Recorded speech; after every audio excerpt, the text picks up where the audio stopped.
Bonsoir, good evening.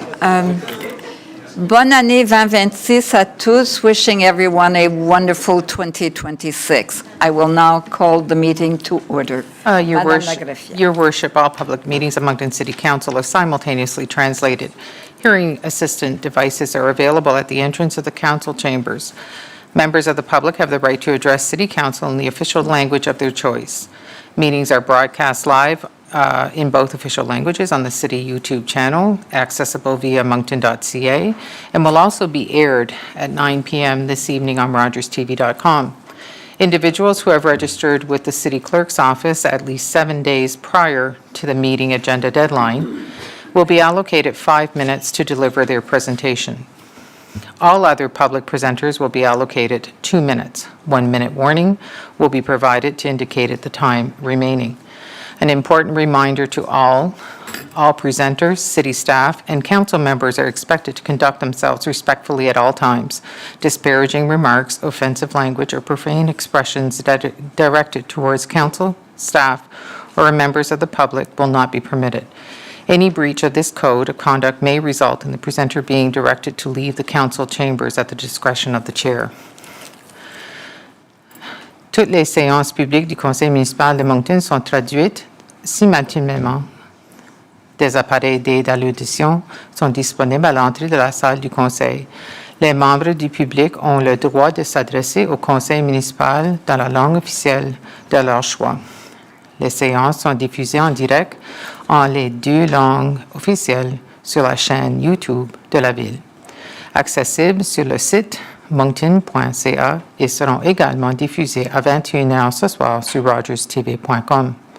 Les personnes qui se sont inscrites auprès du bureau de la greffière municipale au moins 7 jours avant la date limite du dépôt de l'ordre du jour de la séance disposeront de 5 minutes pour faire leur présentation. Tout autre intervenant public disposeront de 2 minutes. Un avertissement d'1 minute sera donné pour indiquer le temps restant.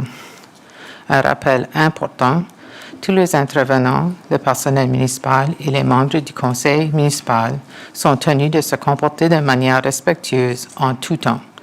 Les remarques désobligeantes, le langage offensant ou les expressions grossières à l'égard du conseil municipal, du personnel ou des membres du public ne seront pas tolérés. Tout manquant à ce code de conduite peuvent entraîner l'expulsion de l'intervenant de la salle du conseil à la discrétion de la présidente. Merci, Madame Lagreffiere. Are there any changes to the agenda? Yes, we have one addition. It's a public presentation, 2 minutes, Holocaust Remembrance Day, and it'll be done by Susan Treitz. Merci, Madame Lagreffiere. Could I have a mover and a seconder? Conseiller Kingston, Conseiller Butler. Are there questions? There are no questions, so we will go to a vote, which is verbal, right? C'est bon. Merci. Merci à tous. Motion carried. Next is conflict of interest, les déclarations des conflits d'intérêts. Est-ce qu'il y a des conflits d'intérêts? There are none. Next is the adoption of minutes, les adoptions des procès-verbaux, les séances ordinaires publiques du 6 octobre, 3 novembre et 17 novembre 2025. Could I have a mover and a seconder, please? Conseiller Butler and Conseiller Steves. Conseiller Butler, do you have a question? I do. Go ahead, please. Yeah. So in the minutes for the 3rd of November, if you could look at 6.2.2, it doesn't really fit what we spoke about, or the summary doesn't reflect what we spoke about. So if maybe everybody could have a look at it and see what they think. Mr. CEO, that was, for the audience that's watching, it's the Kodiak Regional Police Authority when they came to council to give us their budget. And there was quite a bit more said about this than what we have presented here as the minutes. Quite a bit more. So I don't know what the rest of the council thinks if they had a chance to read them, but when I read that, I was quite surprised that we cut it down to, Councillor Lazier spoke of collaboration with 3 communities. He retaliated that councils are accountable and agrees on 17 new officers. We do disagree on the impact that we'll have, and before moving forward with any additional officers, there needs to be an analysis of work done. And then there's an E. After you go through it, there's not much to it. The only response that says that I responded to a question about Councilor Butler, how many of the 14 officers were filled. Superintendent indicated they would provide an answer at the council in the coming days. A lot more was said than what was here. So I would like for you to go, maybe somebody could go back over the minutes and maybe prepare them again and bring them forward. Merci, Conseiller Butler. Conseiller Richard, did you wish to speak? I wish to speak, but is Councillor Butler, Yeah, I'm done. you're all done? Yeah, Okay. thank you. Yeah, no worries. November 17th minutes, 9.1, moved by Councillor, seconded by Councillor. I don't have any names and not sure who did. So if we can just update them. C'est correct. Merci, Merci. Conseiller Richard. Conseiller Bourgeois. Merci. Je veux juste faire du pouce sur ce que le conseiller Butler a demandé.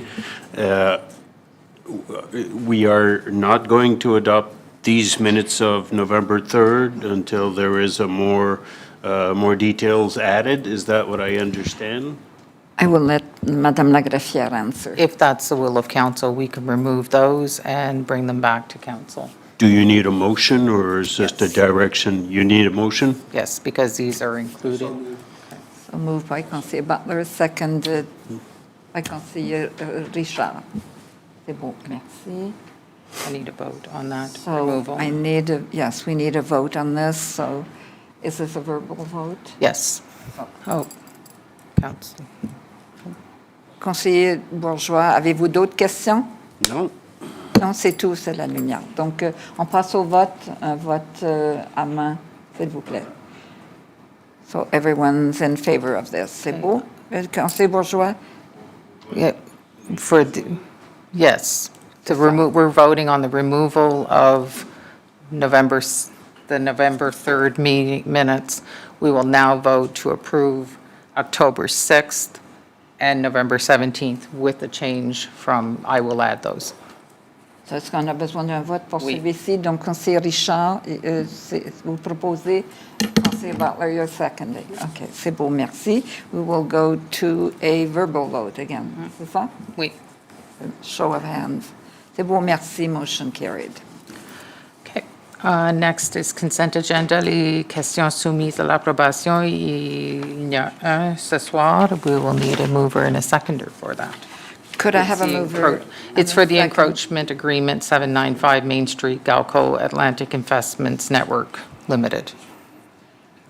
Conseiller Richard, Conseiller Radjet. C'est beau, merci. And we go to an electronic vote. Oh, Councillor Legier has a question. He is online. Ah, c'est bon. Conseiller Léger. Merci, Madame la Mairesse, and thank you, Shelley. I just want to indicate that I am online. I don't get to vote when you ask people to vote by hand, so I just wanted to make sure that, and maybe this is part of that platform process that I've never participated in before, but I must say that it's very clear. So in terms of me seeing all of you. But anyway, I won't continue, but I just wanted to indicate that I am online and I will vote if I can via the platform. My apologies. I should have asked for your vote verbally. Merci, Conseiller Léger. So we'll go to the vote.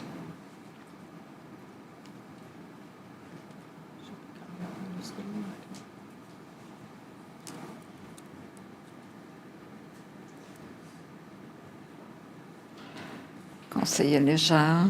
Ah, c'est bon, merci. If we can close the vote, please. Motion carried unanimously. Merci. Next are public presentations, exposé du public, and the first is an update on Venn Innovations Program Services and Community Partnership. And today, it's Doug Robertson, President and CEO of Venn, that will be here to do a presentation. Merci. Bonsoir, Monsieur Robertson. Merci beaucoup, Madame la Mairesse, members of council. Great pleasure to be here again.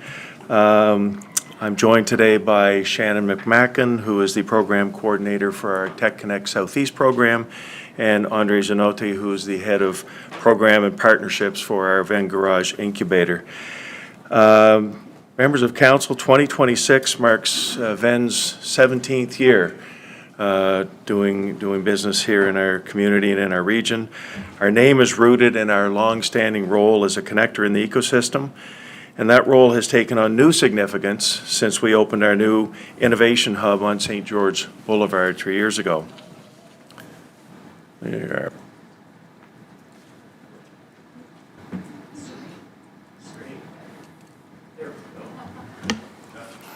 Could you push your button? For some reason, it turned off.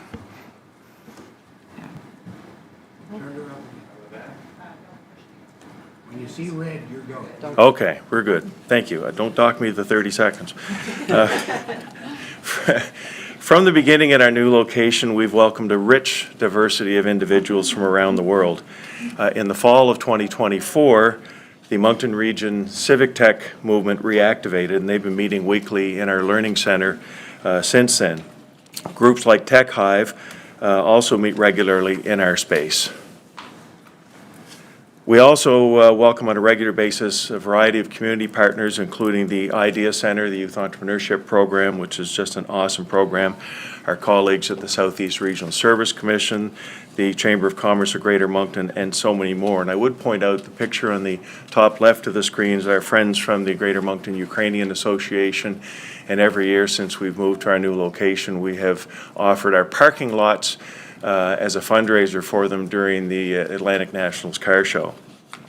The tech talent participating in these activities, working with resident companies and partners, and attending events has resulted in what we see as both an opportunity and a responsibility, contributing in a meaningful way to the greater retention in our community of newcomer tech talent. These people and their families have chosen Moncton and the Moncton region as the place where they want to build a future. We see diverse communities, diasporas, forming here where traditionally there were none. Now more than ever, as immigration levels are being reduced, it's incumbent on all of us to make them feel welcome, included, and belonging. And that sense of belonging has to be part of it. It's central to community, it's fostered in everyday moments, and can be destroyed that way too. Tonight we want to shine some light on two areas where we're making a real difference in the community, and those are our Tech Connect Southeast program and our Garage Incubator, and I would like to invite Shannon to come up and speak to the Tech Connect program. Thank you, Doug. There we go. So, the Tech Connect program does two things for our community. It keeps skilled IT newcomer professionals in Greater Moncton, Southeast New Brunswick. It adds to our tech ecosystem, and part of the program and what they do is they build real-world technology solutions for civic and nonprofit organizations. As you can see, there's been quite a bit of success for this kind of program. We're different in the sense that we're not an internship, okay? These are already well-skilled individuals, and we provide cultural skills training, any technical or soft skills gaps that we need to help, and we get them connected and networked into the IT business community. Our success rate generally across Canada is about 60%, and we're hitting about 75% after 3 months. The organizations that we're currently working with now are the Black Canadian Community Cultural Center of New Brunswick and the Early Childhood and Development Family Resources Centers. The platform that they're building is going to take away all the manual, the data, the collection, all the time that they're spending on collecting data and keeping their memberships on paper and pen into a digital infrastructure where they can just, with a couple of clicks, get any information they need for government, for serving their families, and for serving our community. Thank you very much. I'm going to have Andre come up. Hello, everyone. Thank you for receiving us. 2025 was a great year. We went from 9 startups in the program to 34 startups. And I will divide my speech in 3 moments: problem, solution, and outcomes. The problem is that the incubator is open to everyone, but 78% of our founders are formed for newcomers. They come here and they want to show their skills, but and they have lots of knowledge, but they lack of networking. They don't know the legal procedures. They don't know people in the community. So what we do in terms of solution, besides bridging them with these people, we give them all the network, the mentorship they need. We have home tools that we made, even with AI. We have partners that can give supports as ACOA and BIF and many others, and we create events for awareness. Besides that, the outcomes that we are having is that not only we're retaining talent, but there are people come from other provinces to have their business being created here. And we are providing the city economic growth because our startups are hiring, and we're paying tax and generate revenue, and also being successful nationally. Thank you.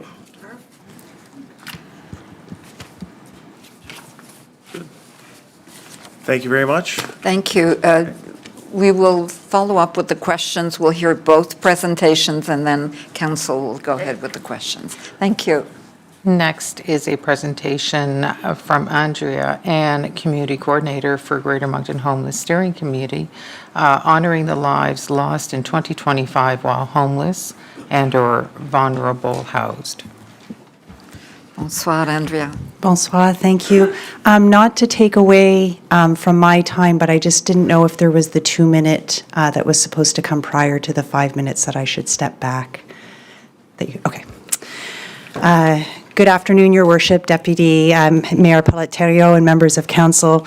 Thank you again for the opportunity to be here with you all today. On behalf of the Greater Moncton Homeless Steering Committee, today we come together to honor and remember the 31 individuals we lost in 2025. These are not just names on a list. They were cherished friends, beloved family members, and members of our community, each with their own stories, dreams, and connections to others. As I read their names, let us reflect not only on the profound challenges that they have faced, but also on the humanity they have shared. May we hold their memories close, not only as a reminder of the struggles they endured, but also a call to action to build a community rooted in compassion, dignity, and support for all. May their lives inspire us to continue to work together and toward meaningful change. Jean-Claude M., Carl S., Tamara B., Mackenzie B., Alicia F., Hannah L., Marcel V., Jenna P., Reginald T., Richard K., Isabel H., Terry S., Christopher B., Sherry M., Devin M., Jonathan R., Glenn C., Joshua G., David P., Jennifer P., Frank S., Ronald G., Christopher S., Robbie G., Annette A., Dennis L., Robert C., Kevin M., David C., Amanda C., and Alexander L.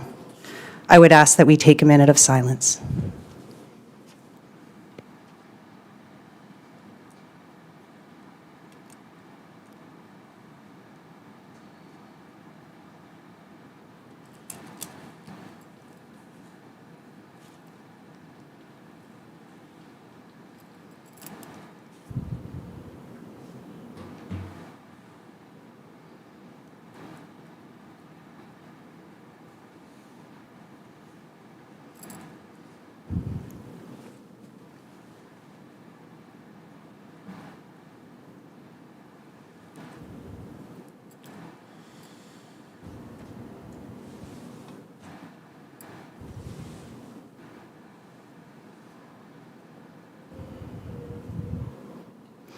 Thank you to council. Thank you for the community who continues to support the organizations. And thank you to everyone who has taken the time to listen as well.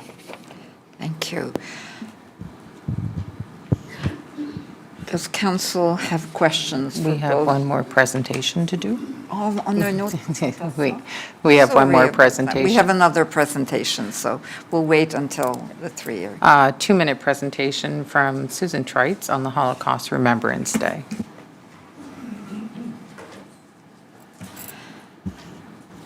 Bonsoir. Am I on? Sobering report segues well into what I'm going to share. Good afternoon, Mayor Theriault and Council. My name is Suzanne Trites. I'm the New Brunswick representative for the International Christian Embassy Jerusalem Canada team. Tuesday, January 27th is the International Holocaust Remembrance Day, a day chosen to mark the liberation of the Auschwitz-Birkenau Nazi concentration and extermination camp in 1945. It's a very significant day for the Jewish people around the world. This is the 81st anniversary of that incredible liberation, and its theme this year is Holocaust Remembrance for Dignity and Human Rights. The local Jewish community will remember two precious people liberated from Auschwitz. As I mentioned last year, both Joseph and Sulamit Cohn were teenagers in January 1945. They fell in love after the war, moved to Canada, and then settled in Moncton in 1958 with 2 children.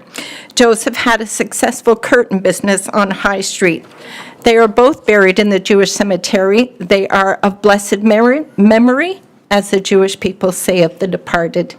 May we join the Jewish community in taking the opportunity to remember the victims of the atrocities of the Holocaust, and remember on the dangers of anti-Semitism that is on the rise, even in our nation.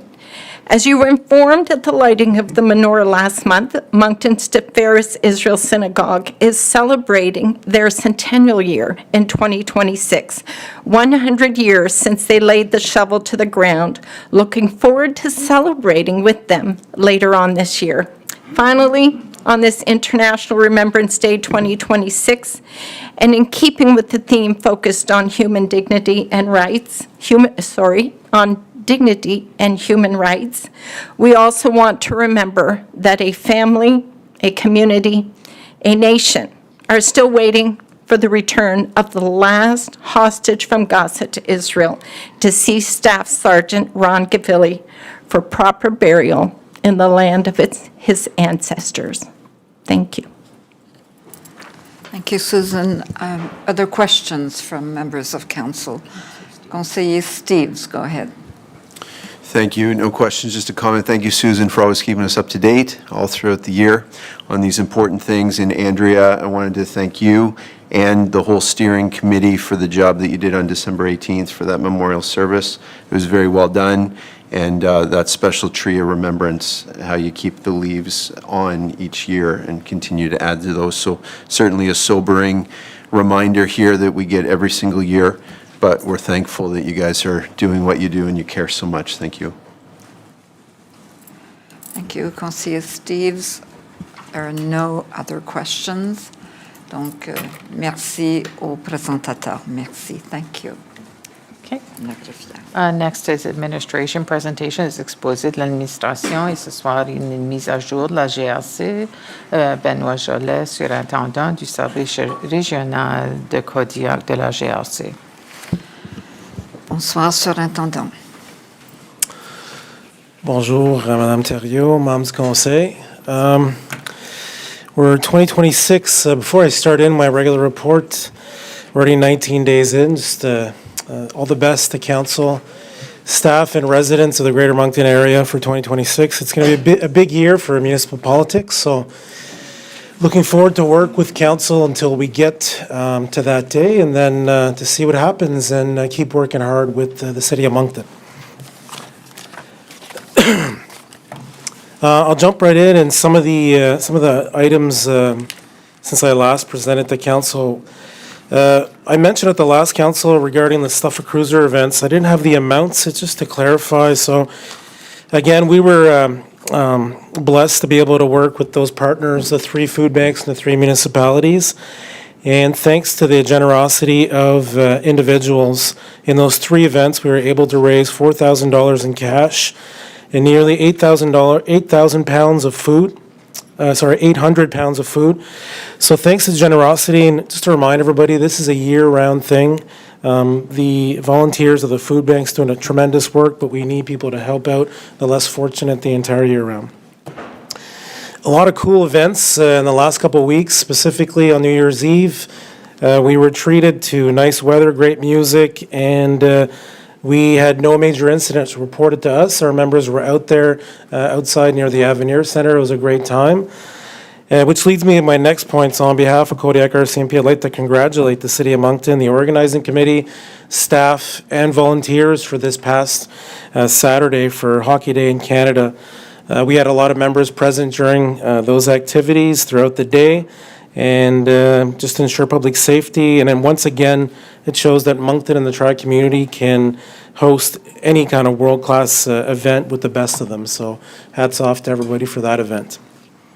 Kodiak RCMP is pleased to announce that we're going to be launching in the next couple of weeks. I don't have the exact date, but I will advise council. We're going to have our own social media presence through a new Facebook page in the coming weeks. This presence is going to allow us to report to residents and elected officials, business people alike, all the day-to-day stuff that's going on in and around the city. So from traffic enforcement, attending community events, and several other initiatives. So I look forward to launching that in the coming weeks. Some of the work that our team's been doing, if we speak about our crime reduction unit, back in September, our team started an investigation on an individual who was trafficking cocaine and in possession of unauthorized firearms. This led to on December 15th, we got more information from another unrelated victim to that first investigation that this female victim had been assaulted by the male suspect and was, again, still in possession of firearms. This led to a targeted enforcement initiative on December 19th. Kodiak RCMP worked along with Southeast District RCMP, the New Brunswick RCMP's Emergency Response Team, the Provincial Crime Reduction Unit, and the Federal Serious and Organized Crime Unit. And we targeted different residences, 3 of them in particular, one on Kensington Street, a second on Bradley Avenue, and a third in Maple Hills, New Brunswick. During those searches, 3 males and 3 females were arrested, including our primary suspect. And during the search, several firearms were seized, including a sawed-off shotgun, a large quantity of drugs, including cocaine, and a large amount of cash and stolen vehicles. 2 of the males were remanded into custody, and we also want to thank our partners at Social Development as well, who came in to assist us due to poor living conditions at one of these homes where 3 young children were housed. On January 7th, our members responded to an armed robbery at a business next door in Dieppe. Once we got there, the vehicle had fled. The suspect had stolen a victim's vehicle at knife point. However, we caught up with the vehicle here in Moncton on Vaughan Harvey. The vehicle fled from police. However, we were able to locate this specific vehicle and the suspect 2 days later on January 9th through a short period of surveillance, moved in on these individuals. Again, I've spoken to council about this again. It's one of our young offenders that we constantly deal with. He was remanded in custody again. However, I don't know for how long. So we're going to continue to work on this, and I'm just happy, luckily, no one was hurt during this incident. On that same day, January 9th, our team was working on a series of break-and-enters that had been reported at an apartment complex on Roslyn Court. And after just 2 days of work, we were able to locate and arrest the primary suspect that was actually coming back to the scene to steal some more items in this apartment building. Thanks to the quick work of our team, we were able to seize some stolen property that he had brought back with him. and had also some illegal drugs inside his vehicle. He faces various charges. In recent weeks, we've had several accounts of counterfeit money, so just want all residents to be mindful of that. In one specific incident on January 15th, we had information that somebody had used counterfeit money at a business, at a convenience store on Mountain Road.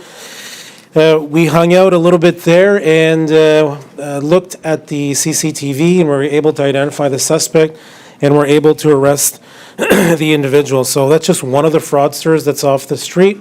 However, we assume that there's others.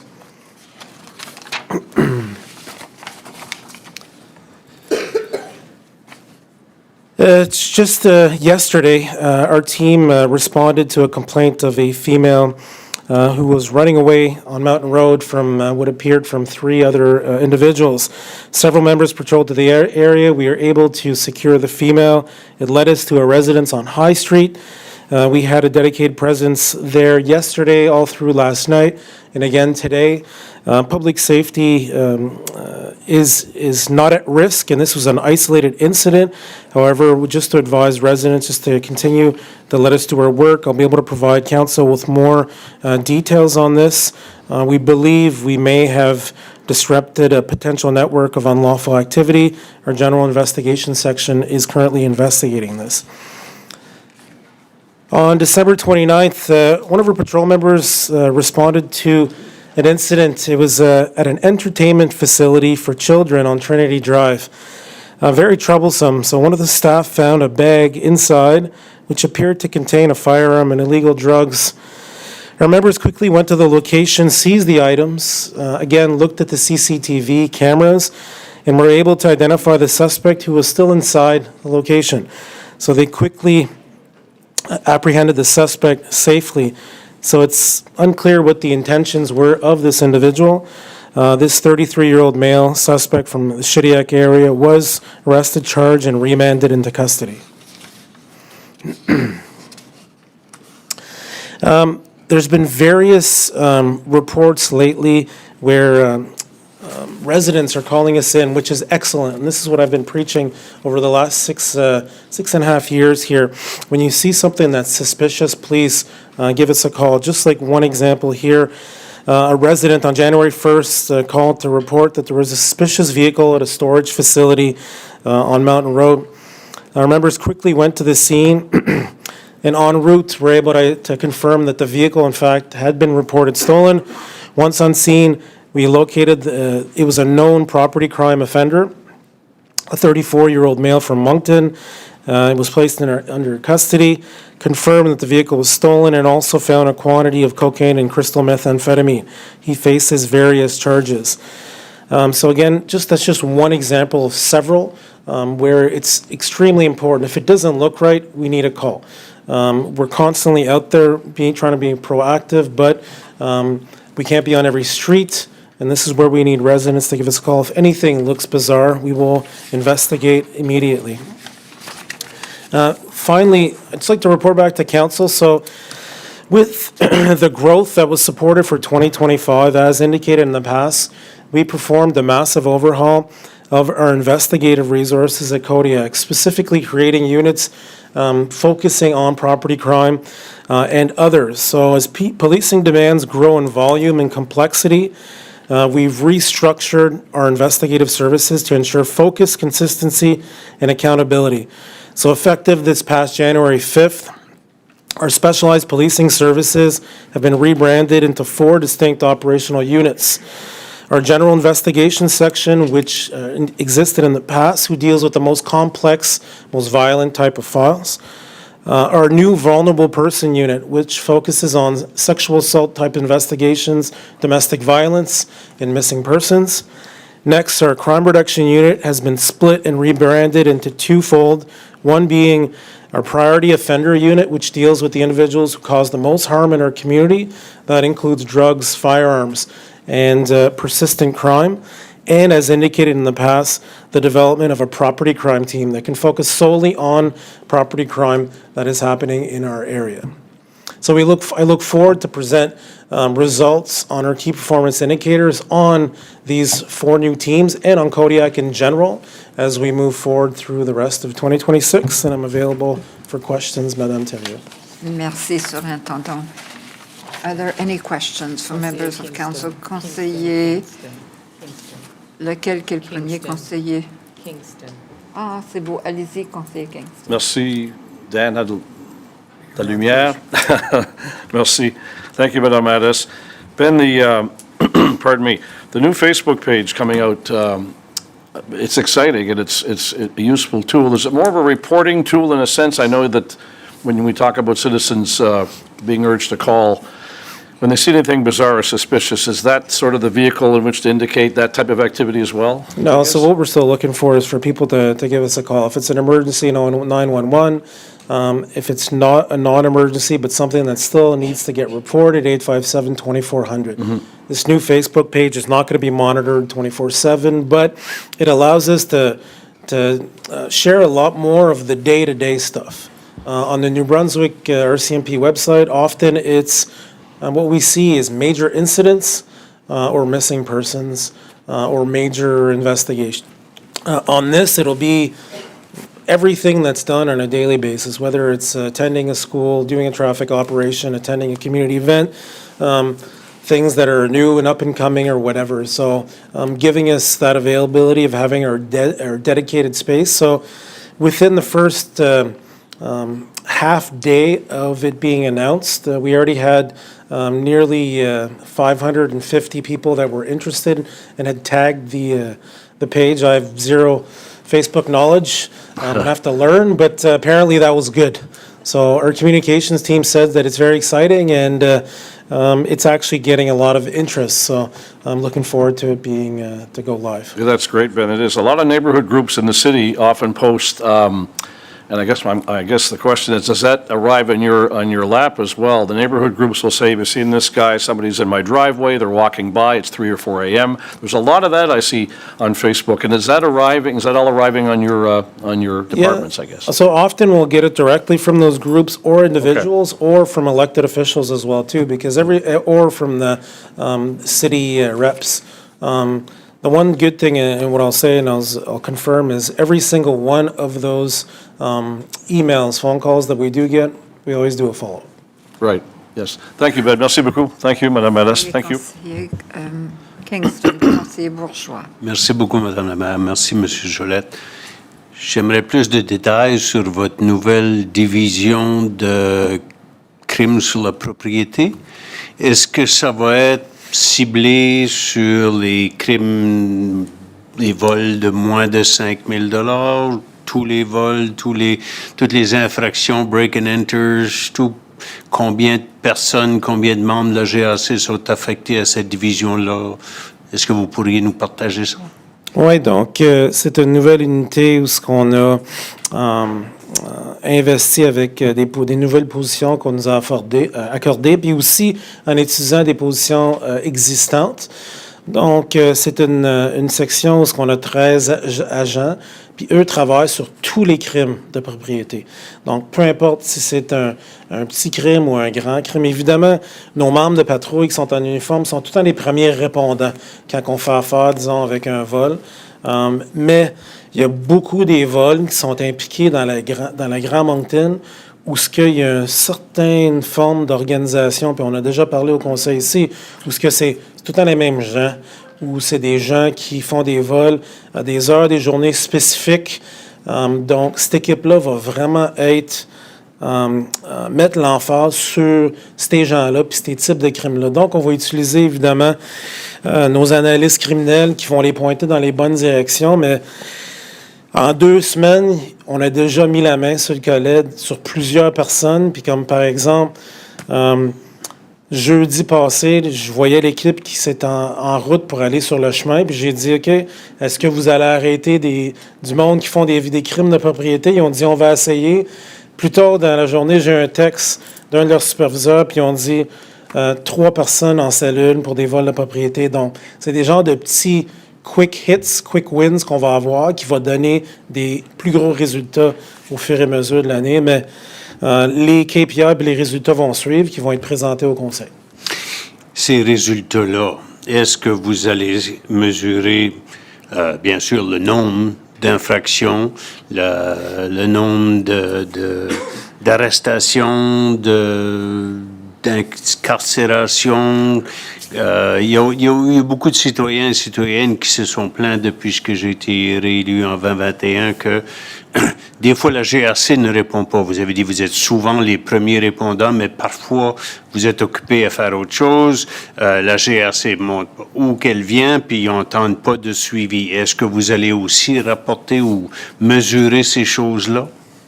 Donc, on a développé tous nos KPI pour cette unité-là et toutes les autres. Puis il y en a plusieurs exemples. Le nombre de temps qu'une enquête de crime contre la personne, ça prend, disons, qui sont résolus en 12 mois ou quoi que ce soit.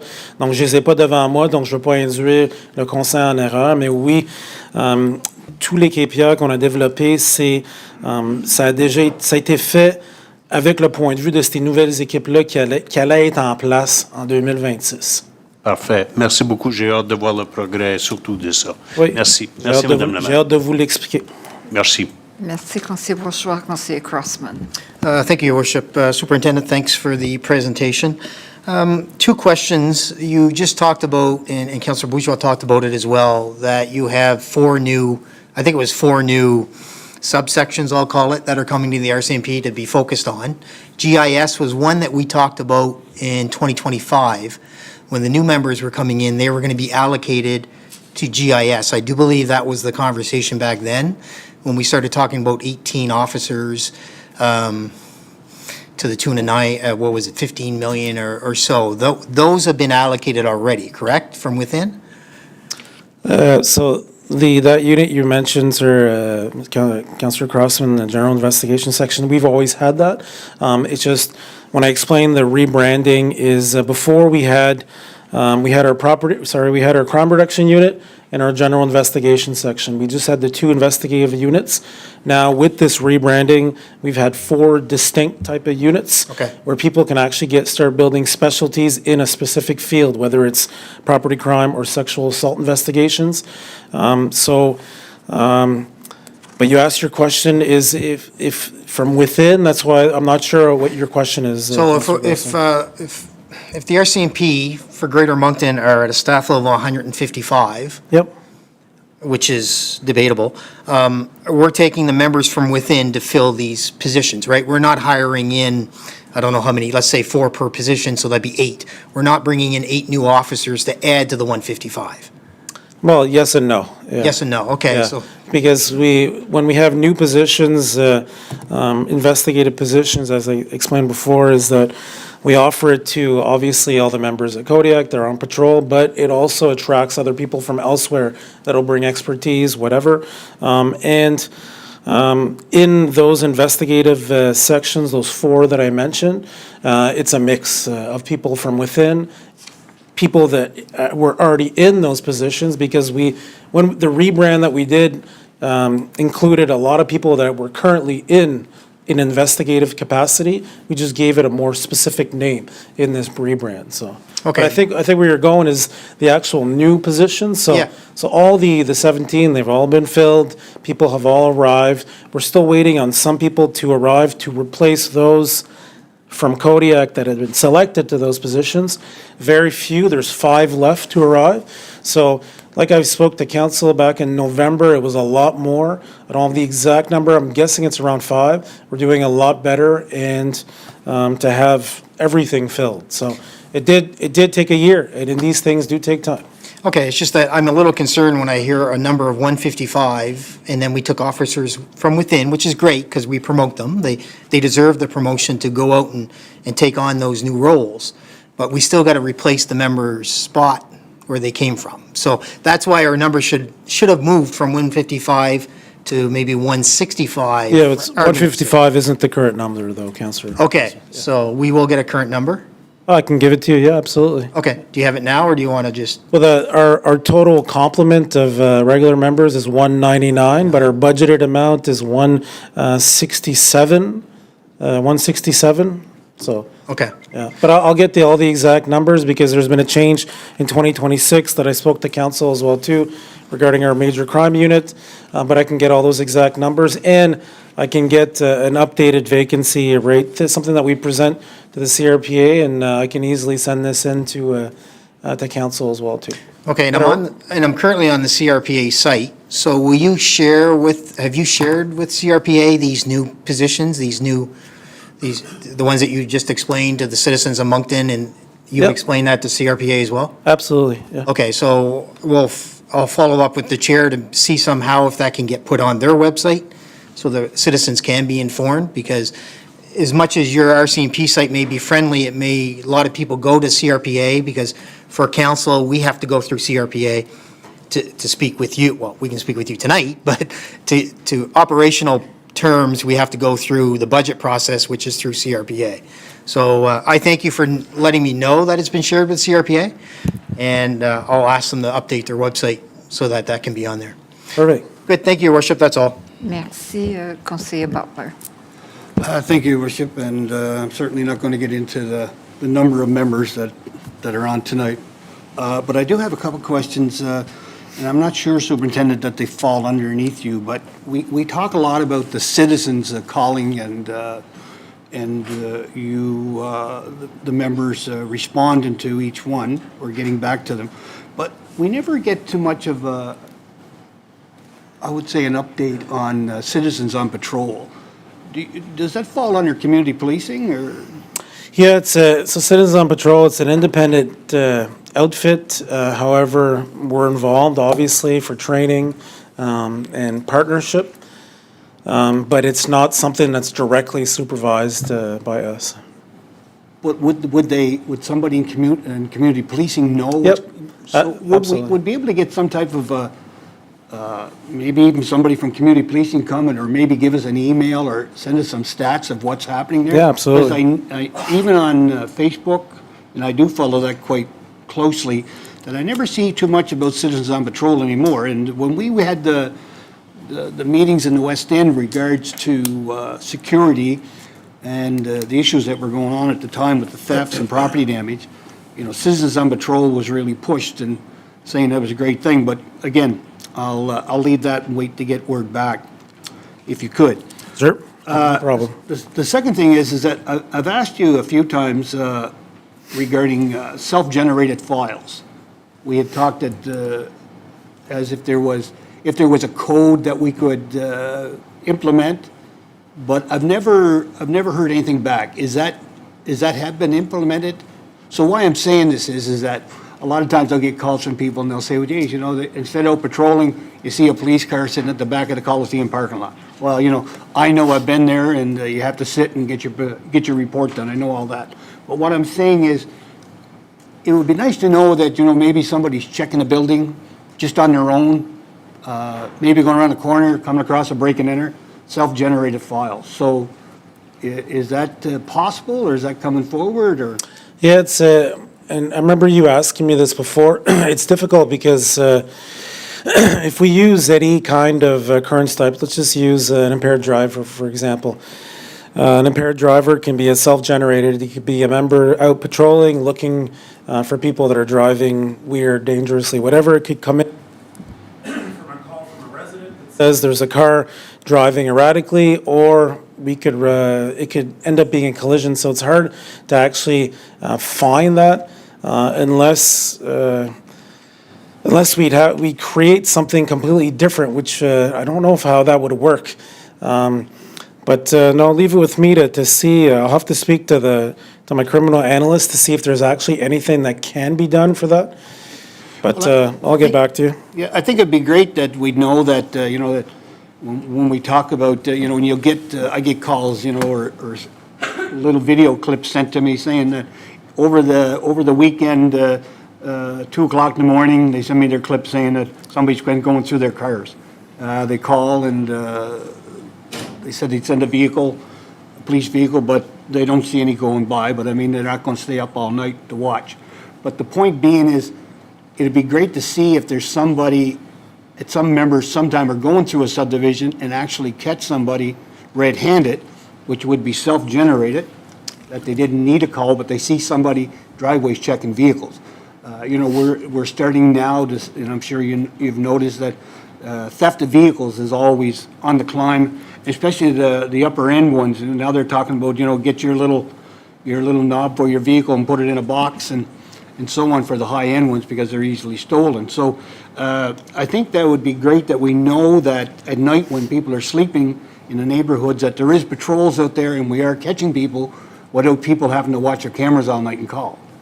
No, absolutely, and Councillor Butler, that does happen every day because, so again, I come here to council and I speak about some of the highlights that have happened since I last reported.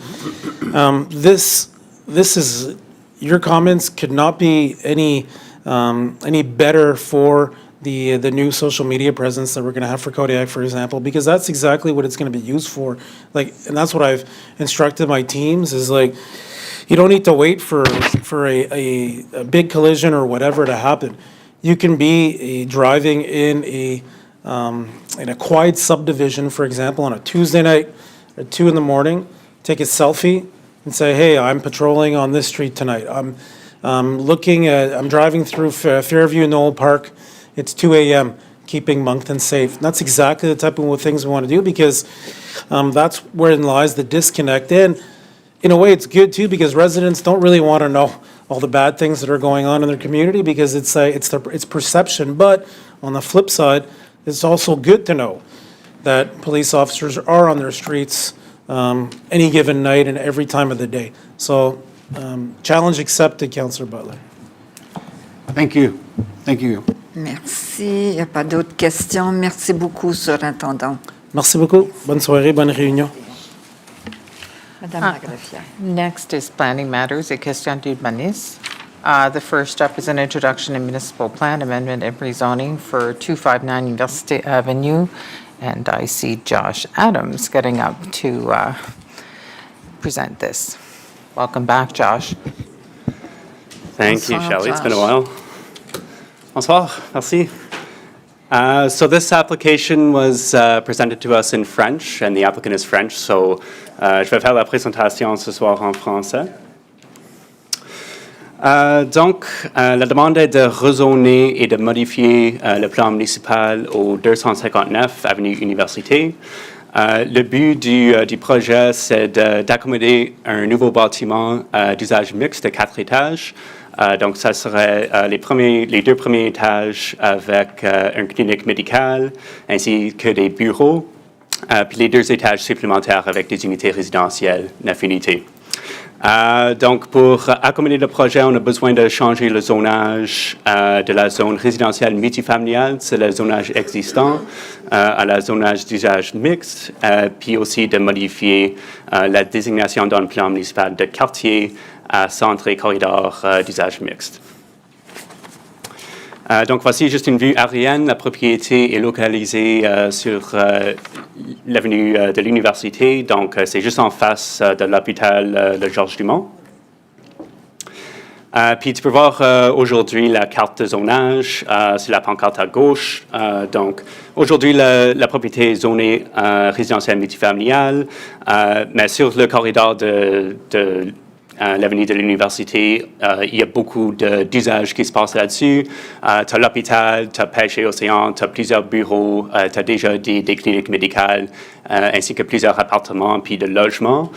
Donc, ce qui est proposé est certainement aligné avec les usages qui sont existants dans le corridor. Voici juste un plan de site de ce qui est proposé. Donc, le plan de site, tu peux voir que c'est juste le bâtiment avec 11 stationnements qui sont proposés sur le terrain.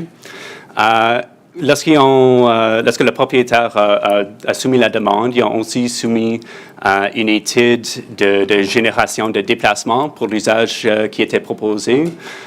Puis ce qui était trouvé, c'est que le clinique médicale qui est proposé sur ce site, ça existe déjà dans le Georges-Dumont. Donc, ça va juste être une clinique qui va se déplacer à ce nouveau bâtiment. Donc, avec ça, tout le personnel qui travaille dans la clinique est déjà en train de stationner au Georges-Dumont. puis tous les visiteurs aussi vont continuer à stationner sur le Georges Dumont. Donc, il n'y a pas vraiment un gros besoin pour les nouveaux stationnements sur le terrain. Donc, il y a une dérogation avec la demande si le Conseil veut procéder pour réduire le nombre de stationnements aux 11 stationnements qui est proposé. On voit aussi qu'il y a 6 emplacements de stationnement pour les vélos. Puis la propriété est aussi à proximité des arrêts de Kodiak Transport pour le transport en commun. Donc, c'est un endroit marchable, c'est un endroit avec beaucoup d'options pour se déplacer. Voici les élévations, juste pour avoir une idée de ce qui est proposé, puis juste une photo de ce qui vient. Donc, certainement, c'est un développement à haute qualité. C'est un bel exemple de remplissage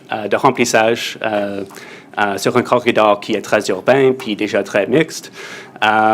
Puis, si vous avez passé à travers le site dernièrement, vous avez probablement vu que, oui, c'est en train d'être reconstruit aujourd'hui. Ils ont eu un permis de construction pour ce qui est arrivé déjà. C'est juste qu'on est en train de reviser un peu les usages qui se passent à l'intérieur du bâtiment. Puis, la meilleure façon de le faire pour leur donner un peu plus de flexibilité, c'est le rezonage, puis le processus qu'on va commencer ce soir. Donc, comme j'ai dit, le projet contribue, c'est un très bel projet qui contribue à un corridor compact, polyvalent et axé sur les piétons avec des cliniques médicales et des bureaux aux 2 premiers étages et des logements aux étages supérieurs. Puis le développement est certainement approprié, sensible au contexte et aligne très bien avec la vision de la ville en matière de densification et de croissance axée sur le transport en commun le long de l'avenue de l'université. Donc, la recommandation pour le Conseil, si vous voulez procéder, parce que c'est une modification au plan municipal, on a une étape extra au-dessus de juste les rezonnages. Donc, il faut fixer une date pour une présentation publique. Ça va arriver le 2 février. On va aller au comité consultatif de l'urbanisme pour ses avis par écrit. Puis finalement, une audience publique le 16 mars. Donc, je vais donner cette présentation une autre 2 fois si vous voulez procéder. On a aussi plusieurs conditions qu'on va recommander au Conseil. Les conditions ici sont juste pour faire sûr que le terrain va être aménagé comme il était proposé. Puis ça aussi inclut l'approbation de la dérogation pour le stationnement comme je l'avais discuté. Puis juste les prochaines étapes encore. Il y a plusieurs étapes au Conseil pour avoir plus de discussions. Puis si vous voulez procéder, on va aussi donner l'avis public pour les résidents pour avoir une chance de s'exprimer là-dessus aussi. Donc, merci beaucoup. Merci beaucoup, Josh. Nous avons une motion. Est-ce que je peux avoir... Conseiller Bourgeois, vous voulez proposer la motion? Oui. C'est beau. Donc, conseiller Crossman, vous allez appuyer. C'est parfait. Donc, allez-y, conseiller Bourgeois. Merci beaucoup, madame. Merci beaucoup pour la présentation. De surcroît, en français, c'est très rare qu'on ait une présentation sur le rezonage en français. Tous nos documents sont en anglais. Merci beaucoup. Mais ma question est la suivante.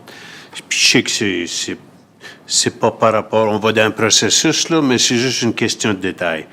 Dans les conditions que vous proposez, je vais citer la 4e en anglais, that the applicant implements landscaping and buffering measures as per the site plan, including tree planting and screening around parking areas. Ça, c'est de la recommandation. Dans le document, vous mentionnez qu'on va, je cite encore en anglais, removal of the requirement to landscape the rear yard within 4 meters of the main building. Je comprends, puis je suis d'accord en principe, si c'était le plan initial qui était essentiellement commercial et tout ça, mais là, on veut inclure des résidents. Puis si je comprends bien, corrigez-moi, mais c'est ma question, est-ce qu'on est en train d'enlever du terrain de pâturage où les gens seraient capables d'aller dehors dans leur gazon si on fait ça? Peut-être, est-ce que c'est possible de mettre le plan de site sur l'écran? On peut juste garder ça ensemble.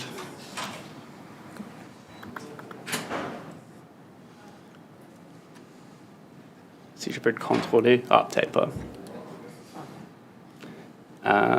Une autre? Oui, juste là.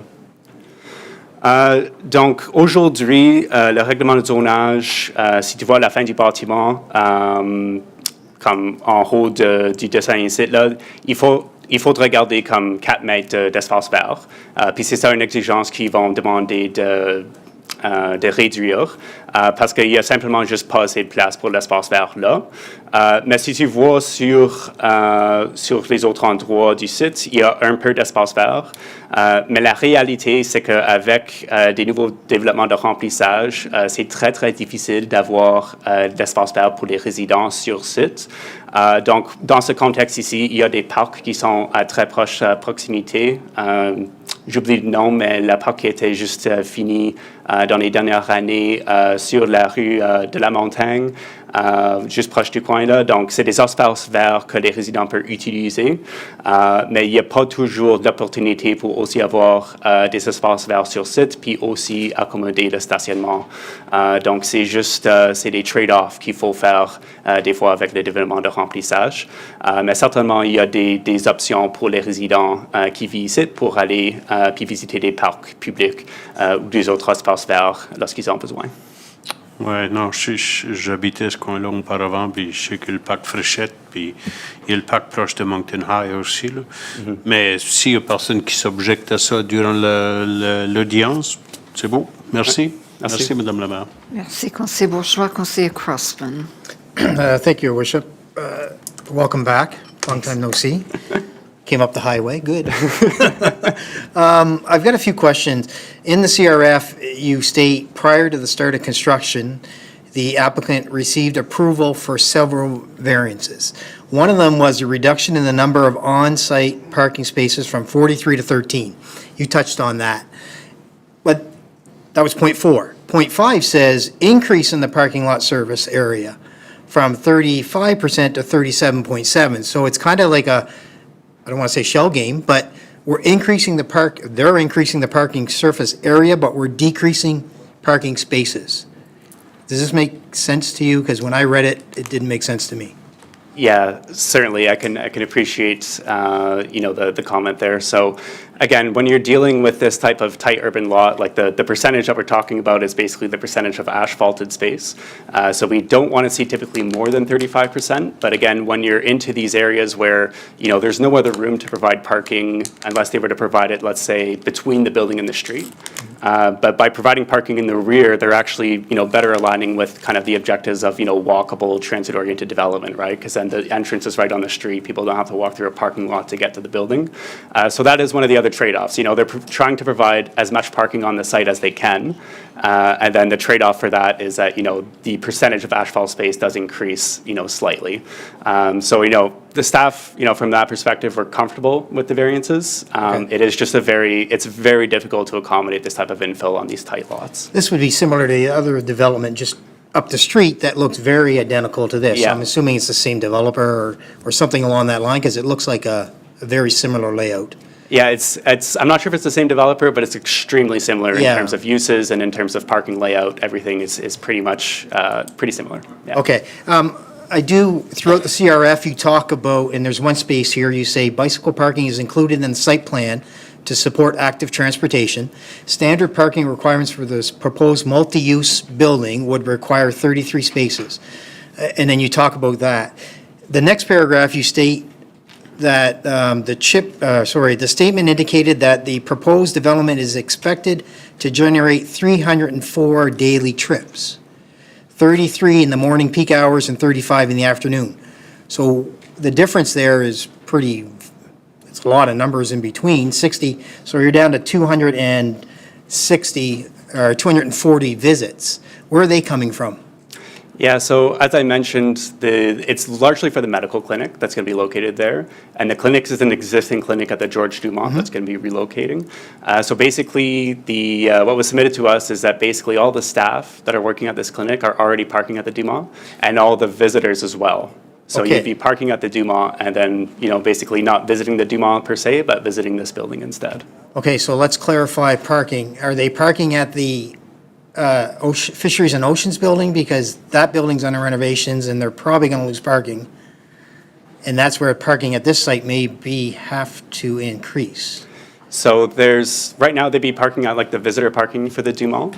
And we're going to talk about the other parking as well later on this Eventually, evening. yeah.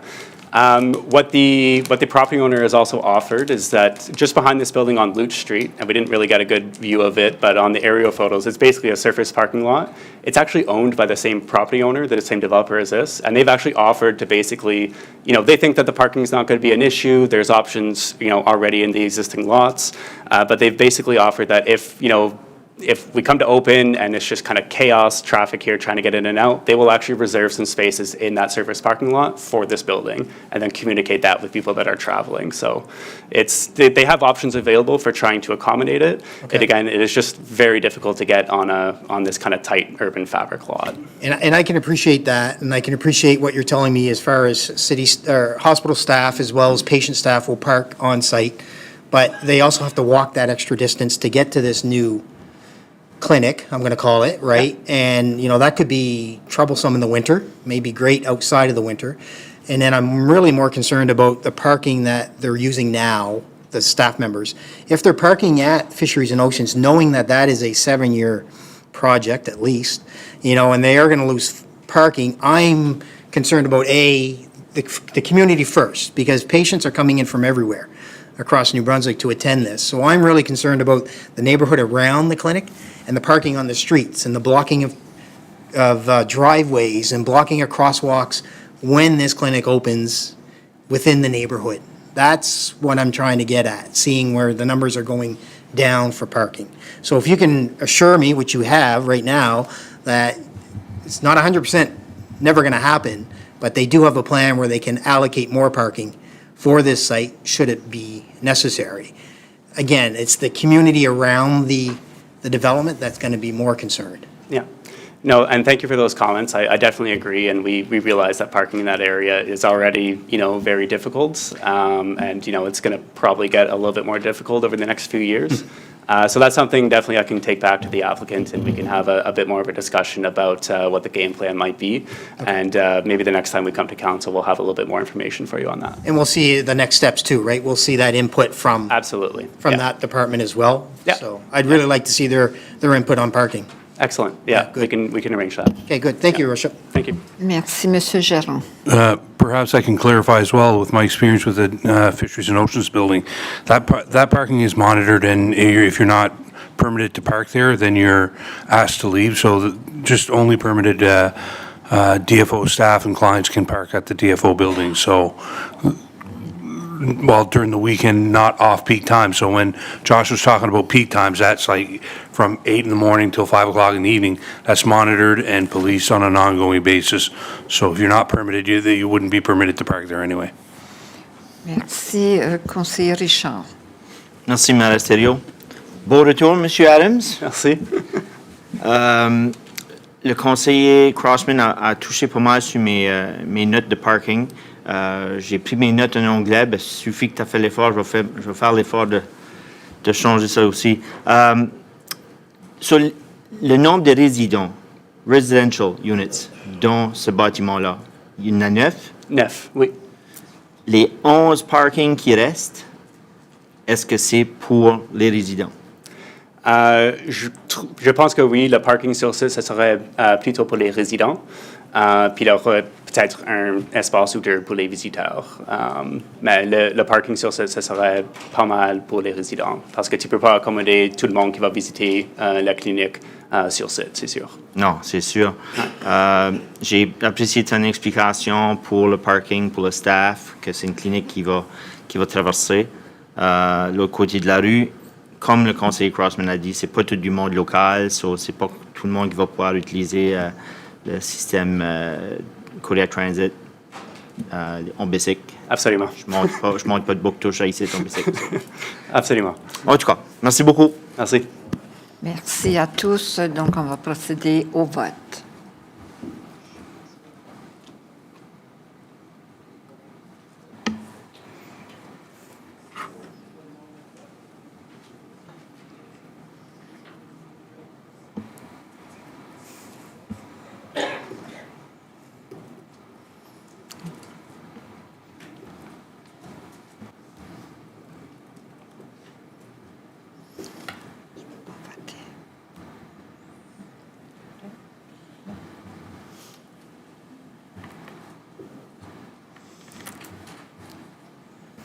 We can close the vote. Merci. La motion est appuyée à l'unanimité. Next is an introduction again for a municipal plan amendment and a rezoning for Michaud Street, and I see that Josh is again at the podium. Thank you for that. So this one we'll do in English. So this was basically an application to, similar to the other one, it's a municipal plan amendment and a rezoning for a number of PIDs up on Michaud Street. And the goal here is basically to accommodate three-story apartment buildings, each with 6 units, so a total of 18 units on site. So largely moving from the highway commercial zone to the R3 multiple unit dwelling residential zone. So this is where the property is located. So it's up near the Sterling Meadows, subdivision, right across the street from the new MID industrial park. So Eddy Street's going to line up with the new proposed Michaud Street that will be built as part of this development. So it's a bit complicated to kind of see with all the PIDs, but essentially on the left-hand side, you can see the area that's going to be zoned to R3. It's currently highway commercial, so in many ways it's kind of like a down zoning. We're permitting more residential, but we're permitting less intensive uses that are, or not permitting less intensive uses that are permitted today in the highway commercial zone. And then there's also a sliver that's going to be upzoned from R2 to R3 as well at the bottom left of the screen, and this is just to allow for like the roadway alignment, the future road as it comes into this area. So looking at the site plan, this is the proposal. So you're looking at the new Michaud Street that's proposed, that it intersects on the right-hand side there with Shediac Road and then Eddy Street as well. So you're looking at 3 buildings, each with 6 units. Overall, pretty well designed. You can see there's plenty of surface parking that's being provided. The parking has all been kind of consolidated for the 2 buildings, so it just kind of helps just a better site plan design. We're seeing as well a new multi-use path that's proposed along Michaud Street that will also line up with a new multi-use path along Eddy Street. So those opportunities for active transportation are certainly going to be there in the design. And then just in terms of like a general land use, it's always good to try to push your density towards the main corridors as much as you can. So in this case, like Shediac Road, the density is coming towards Shediac Road in the subdivision, which is really good. Even though there's no transit service there today, it's expected that Kodiak Transpo will be running buses there at some point. So having density along where that future transit service is going to be, is good planning essentially from a land use perspective. So just a rendering showing, what the proposed building is going to look like. So we're very fortunate, another high quality design. Again, just kind of a 6-unit building, and all the doors and everything are kind of facing the street as well, with the parking over to the side. So again, another excellent design that's being proposed. So this site, again, is currently designated highway commercial, so we're going to bring it into the neighborhood designation and then rezone it from highway commercial to the R3 multiple unit dwelling zone. Again, contributes to an attractive and pedestrian-oriented development, and certainly what's being proposed is just kind of gentle density, that missing middle that we've been hearing so much about, so certainly appropriate for the context. And with that, the recommendation is that council proceed. Similar to the last application, it's also a municipal plan amendment, so we're going to be going through that extra step of a public presentation. That'll happen on February 2nd, and then we'll go to the PAC for their written views, and finally a public hearing on March 16th. If council wants to proceed, we also are recommending a number of conditions. These conditions are largely tied to basically just the subdivision, the layout that was proposed, just ensuring that everything's meeting the zoning bylaw, and ensuring as well that the development charges in the area are paid prior to the permit being issued. No, I kind of skipped by it there, but it's all good. We already kind of talked about just the different dates, so that'll be everything. Screen went a bit quick on me there. Merci beaucoup, Josh. Councillor Crossman, do you wish to move the recommendation? I need a seconder. Councillor Kingston, merci. Anyone for questions? Pas de questions? So we will go to the vote. Merci.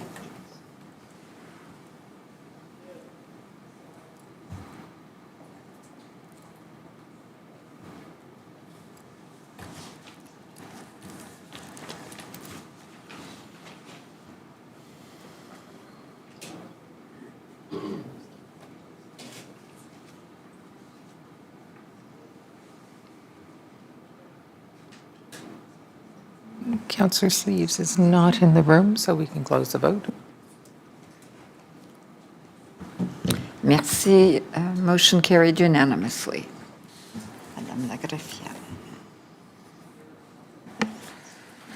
Next is a public hearing for Price and Elmwood, and we have one objection that was received, and I see Josh Davies making his way to the podium. Bonsoir, Josh. Good evening. Two Joshes for the price of one. Yes. The boys are back up and running. No, it's very, very good to have Josh back here, and I know that I think everyone's going to stand to benefit from his expertise and work. So we're very fortunate that he came back, and looking forward to what the future holds for the two Joshes in planning. So as mentioned, this is a public hearing, an application to amend the zoning, or the zoning bylaw the zoning, my apologies, to accommodate a 3-story development totaling 12 residential units. And this is located in Ward 1 on the eastern side of Elmwood Drive. We'll get to the site plan and the specifics of the area shortly. However, again, this is in an area we are seeing a pretty substantial amount of development. It is near to the gateway to the MID Business Park, which has been very successful to date, and again, an area where we do anticipate an increase of transit. We do see an anticipation increase of development along these types of transit corridors, which bodes well with what we're trying to achieve, not only in the current municipal plan, but where I feel the city will probably progress as well through the current municipal plan and zoning bylaw review. So in terms of the current situation, the property, if we kind of look from left to right, is outlined in red. It is an irregularly shaped lot with a mix of zoning that we're intending to clean up through this process. So the current zoning in that middle image shows a mix of R2, or that low-density housing area, in addition to NC, so neighborhood convenience, which is just that area to the north. Again, this has been as a result of land acquisition and development through MID, who currently own the land, but will intend, pending a decision here with council tonight, to sell that for the purposes of development. So in terms of the site plan, you can see where the site becomes a little more narrow is essentially the cutoff between the parking and the structure itself. So you'll see that the parking is not located along Elmwood Drive, but rather Lee Drive, which will enable the safe coming and going of vehicles to and from the site to access Elmwood Drive. The subject site and the property, again, it's irregularly shaped, and it's not too small, but again, there are some constraints with respect to the site boundaries. For that reason, there are 3 variances that would be included under the current standards of the zoning bylaw. The first is Elmwood Drive. There's a special setback of 6 meters. In this case, it is proposed to be reduced to 5, and that's in order to, again, accommodate the building and making sure that it fits appropriately on site. This was assessed through development review and through looking at the utility easements, and no issues were raised with the proposed setback. The second is a reduction in parking. Again, trying to optimize an infill lot, and located on transit, located in areas of development with close proximity to amenities. Staff were more than supportive to reduce that parking requirement. The third is a height requirement, and we'll look through at the elevations here. There is a standard in the zoning bylaw with respect to the height of the building. This was reviewed in terms of what would be permitted in the zoning bylaw, what is then permitted in relation to R2. And again, this 3-story building was not considered to be overly visually intrusive to its neighboring properties. The quality in terms of the materials is above and beyond what would be expected in the zoning bylaw for this zone. And as a result, staff had no issues supporting this variance. In terms of public notice, as mentioned, an objection was received, and there was pushed, again, coming through the public notice legislative requirement, and the radius inconsistency with the policy is that it's 100 meters. So you'll see that area in green is a 100-meter radius outside of the property area. And as a result, I'm not sure, Shelley, do you have the objection? I don't have it in front of me, just with respect to the concern that was raised. or it's in the council package, but Shelley, you can pull it up here. Did you want me to read it into the record? I believe Mr. Chamberlain is here to speak. Oh, if he's to here his to speak to it, then we can do that instead, if that would be preferred. Yeah. Is Mr. Chamberlain in the room? He had said he would be here to speak to it. If not, I can read it into the record. Yeah, yeah.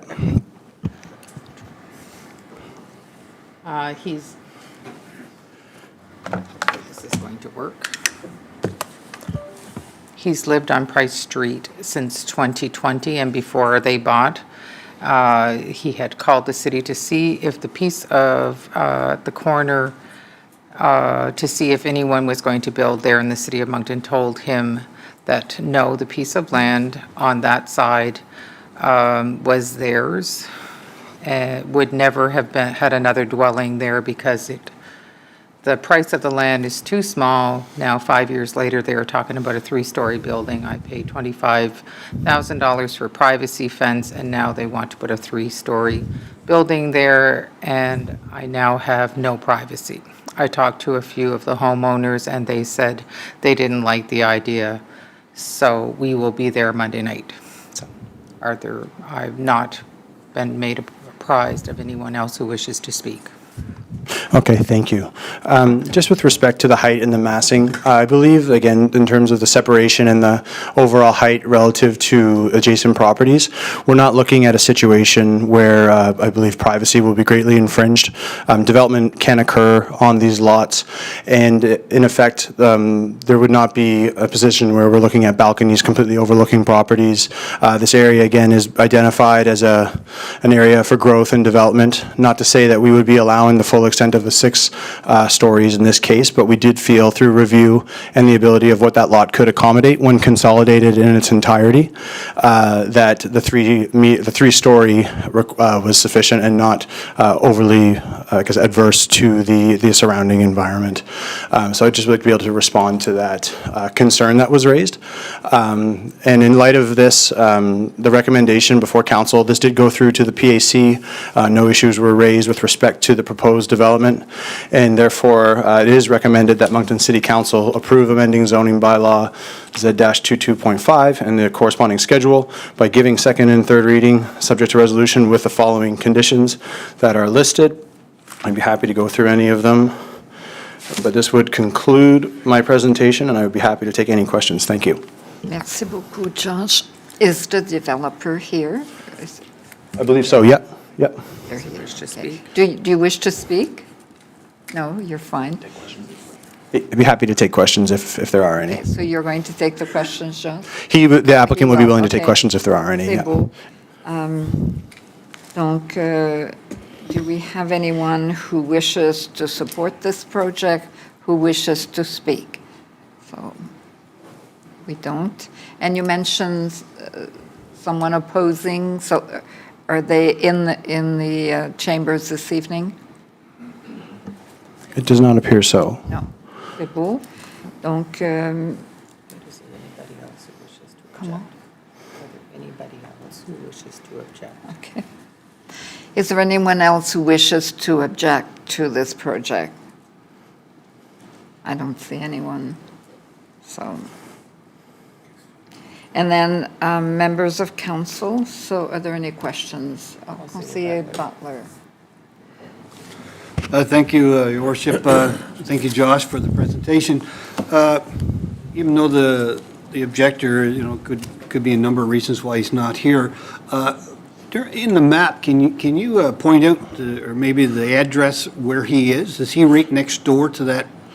When we look at this, we're just looking at a red line and a house next door. If we can bring that back up, or? I'm not sure, Councillor Butler, if his Civic was provided, but it sounds like if it's on Price Street, that he's likely across the street, if I had to guess. Or there's a house fronting on, yeah, it may be that one, sorry, apologies. I knew that the residential ones not to the north side were removed, but it may be one of those properties along that southern side of Price Street. So maybe to the clerk, in the objection that was sent, is there any address? Yes, there is, but however, it's due to privacy issues, we would never state that publicly.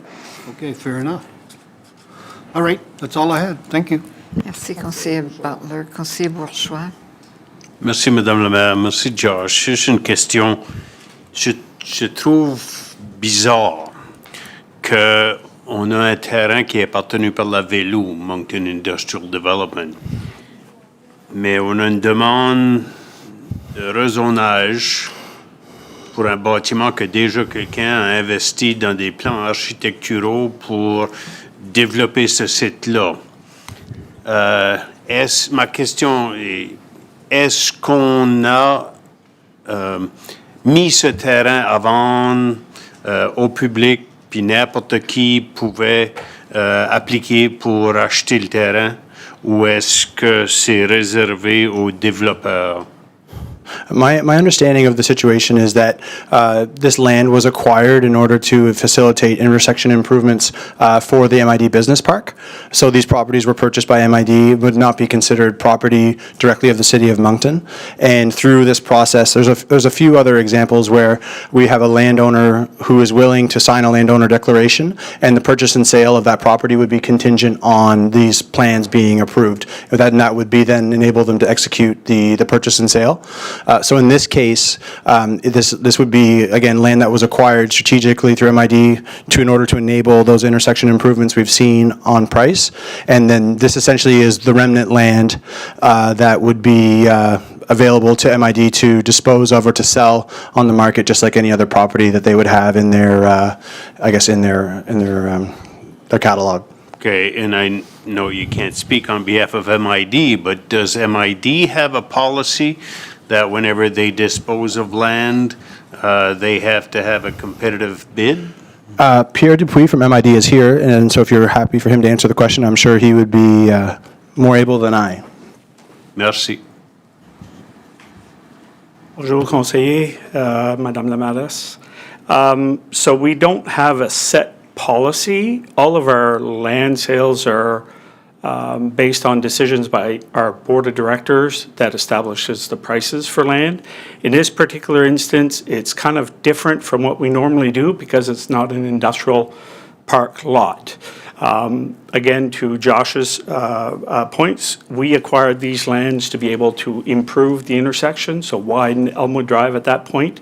So we purchased, I believe, 3 houses on the south side of Price back in 2016, tore down the houses, and this is a remnant lot that we've been paying taxes as a not-for-profit for the last number of years, and although they weren't part of our normal offering of industrial lands, they would have been available for purchase based on, we have a set price, a developer Arise gives us a deposit for development, and our board approved the sale. Est-ce que vous avez un processus compétitif? Est-ce que vous avez une politique qui dit, même si c'est un terrain exceptionnel, on doit... Est-ce que vous l'avez annoncé au public? Est-ce que les autres développeurs auraient eu la chance d'acheter le terrain? On n'a pas une politique autre que d'annoncer nos terrains qui s'en vont à un tel prix. Vous l'avez annoncé? Spécifiquement, il aurait été annoncé dans le temps qu'on a fait les achats 2016-2017 avec un remnant mais c'est pas un terrain qui aurait fait le même... si je prends notre parc, le parc industriel, le Moncton East Business Park, tous les lots, on a fait une proposition à notre conseil d'administration qui a accepté le prix des lots de l'or qui va être tel.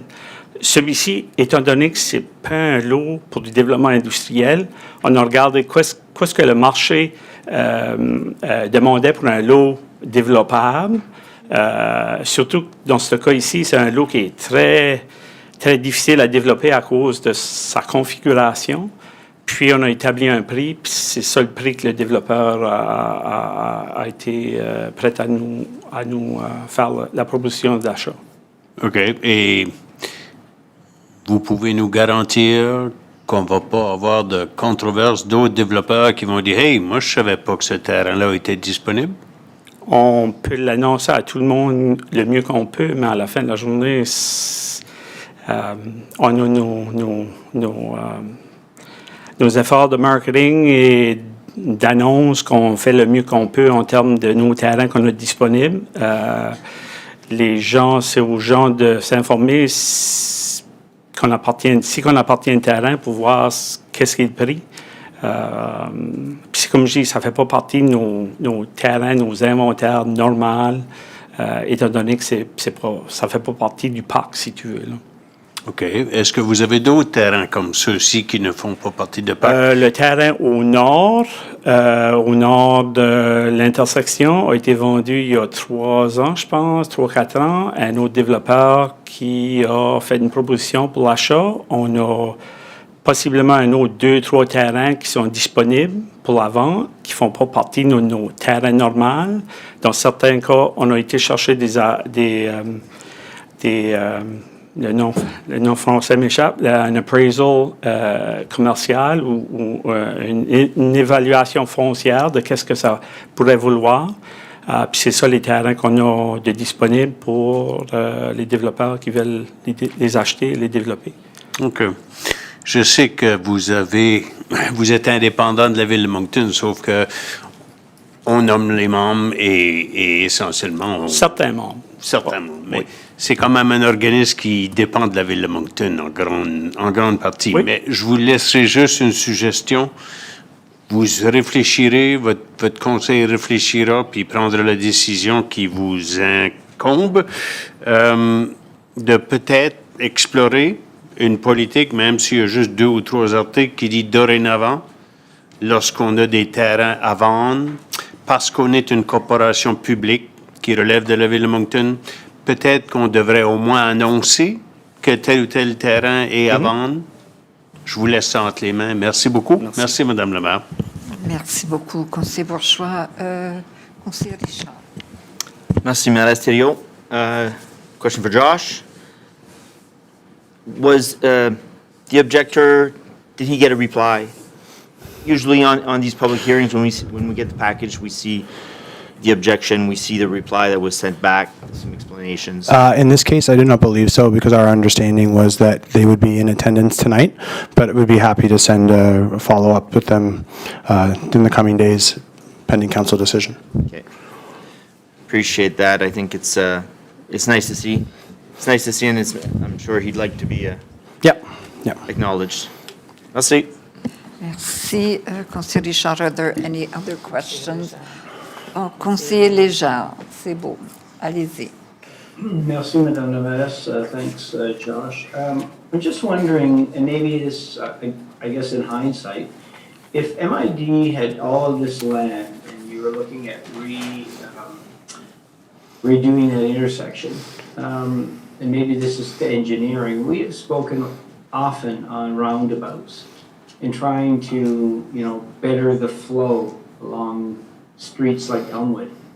And I'm just curious as to why, or perhaps, and perhaps this is for maybe a follow-up. I'd like to know what maybe some of those conversations were like, and if you've got so much extra land left over, it probably could have perhaps facilitated a roundabout that would have made such better flow on Elmwood Drive. It's not here or there today because I think this is a good development, but I would like to have a follow-up, and then perhaps we can have a discussion in the future on, I think the importance of traffic flow and just adding another street light as we did in Salon. I think it perhaps a missed opportunity. Yep, our transportation engineer, Radia Rafat, is here, and she's thinks she can give you some context. Slow. Bonsoir, Madame la Mairesse and Councillor Legier. Just to read, so there are traffic signals at Elmwood, Hennessy, and Price, the four-legged intersection of Elmwood/Hennessy/Price. And so there aren't any traffic signals being recommended at Elmwood Davis. It's too close to Elmwood and Price. The Elmwood Drive corridor study that was just completed did analyze the Elmwood Price intersection and found that currently and into the future, it would operate well with its current configuration as a signalized intersection. roundabouts were recommended at other locations on Elmwood Drive, but not this particular location. It's interesting that roundabouts are recommended, but we don't seem to see many of them be actually produced. But I appreciate the context. I think that perhaps we have some missed opportunities. Anyway, I appreciate that. Thank you. Merci. Merci, Conseiller Léchard. Are there any other questions from anyone? So if there are no other questions, I will declare the public hearing closed. Donc, I need a mover and a seconder for the motion. Conseiller Crossman, will you move? Conseiller Kingston will second. And we will go to any questions on this. There are no questions. We will go to electronic vote. Councillor Crosby. Thank you, Your Worship. Josh, number one, Josh 1, Josh 2, and 1 thing 2. We're going to have to work on how we differentiate Yeah, between the two, yeah. because he's taller than me, and I'm a little heavier, so I'm not sure what nickname I'll get, but hopefully I get a good one. It's easy. You wear the bow tie, he wears the ties. Okay, perfect. Yeah, that's good Okay, for me. that's Works for me. One compliment to you and your staff. I love the map idea. It went away for many, many years on these developments so that residents at home, when these public hearings come up, can actually see the radius that you and your team have surveyed. That's gone away for a number of years, so I'm really happy to see that come back. So please, as a bow tie guy, carry it on and keep it in the presentations. Noted. Thank you, Your Worship. Merci. So we will proceed with the vote.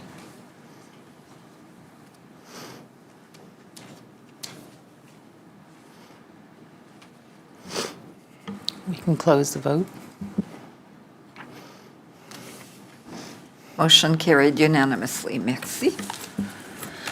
The next item is another public hearing. It's Station Yards Master Plan and Rezoning, and there were support and neutrality received. They were also in your package. Me again. Go ahead, Josh. So again, good evening, everyone. And this is the public hearing for Station Yards. And the rezoning and master plan is required in order to accommodate an application to rezone from a combination of R3 and SC, being multiple unit dwelling and suburban commercial zoning, to multiple unit dwelling, post-secondary zoning, and the P1 community use zone. And this application will accommodate a master plan for the approximate 80-acre property, and the application is SHX Development Limited, or Shanax. So in terms of our location, we're looking at Ward 3, just hugging the inside of Wheeler Boulevard, in an area that had sat vacant for quite a while, even as the Pinehurst development and Air Avenue area did see development. And part of the reason for that, and we'll touch on it a little more in a future slide, is the challenges of infrastructure and accesses to and from these lands. And thankfully, through the hard work of administration, council, and the landowners, we did come to an improvement or an installation of infrastructure that ultimately will help bring these lands on for development. So in terms of the site and location, again, here we are looking from left to right. The existing campus is underway with Shanax, having constructed 2 buildings that are predominantly acting as nursing homes. There is a section of development we will touch on that will show more, active lifestyle and different levels of housing support that will continue on the Shanax campus. If we look at the zoning today, you'll see that sort of that hard line between the suburban commercial and the R3. I suspect that has been there for some time, as this area had not been looked at from a zoning perspective in terms of its development because of its constraints.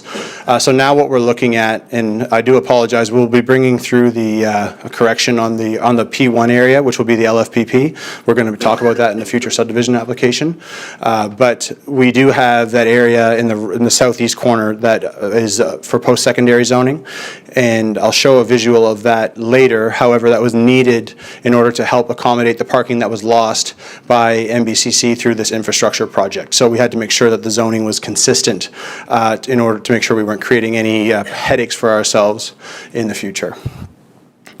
So in terms of the master plan, you'll see what is ultimately proposed, looking at a lower density housing model, especially with respect to the properties on Elmhurst that are low density residential dwelling units today, ultimately moving in density as we go from the south ultimately to the north. So some of those areas of higher density that we're looking at are close to or adjacent to the Wheeler off-ramp and the Wheeler Boulevard itself. And this is seen as opportunistic in that in this area, there is a minimal or less impact to the properties within the surrounding environment. So the larger developments are located well over a few hundred meters away from the existing neighborhood. You'll see a mix of housing typologies in this area, so everything from a single unit dwelling up to a high density residential development. And again, a lot of this infrastructure, as I mentioned, is in place, and now we're here today to look at the approvals with respect to getting shovels in the ground and creating more much needed housing units in an area that has been designed and looked at for high-density residential development for some time.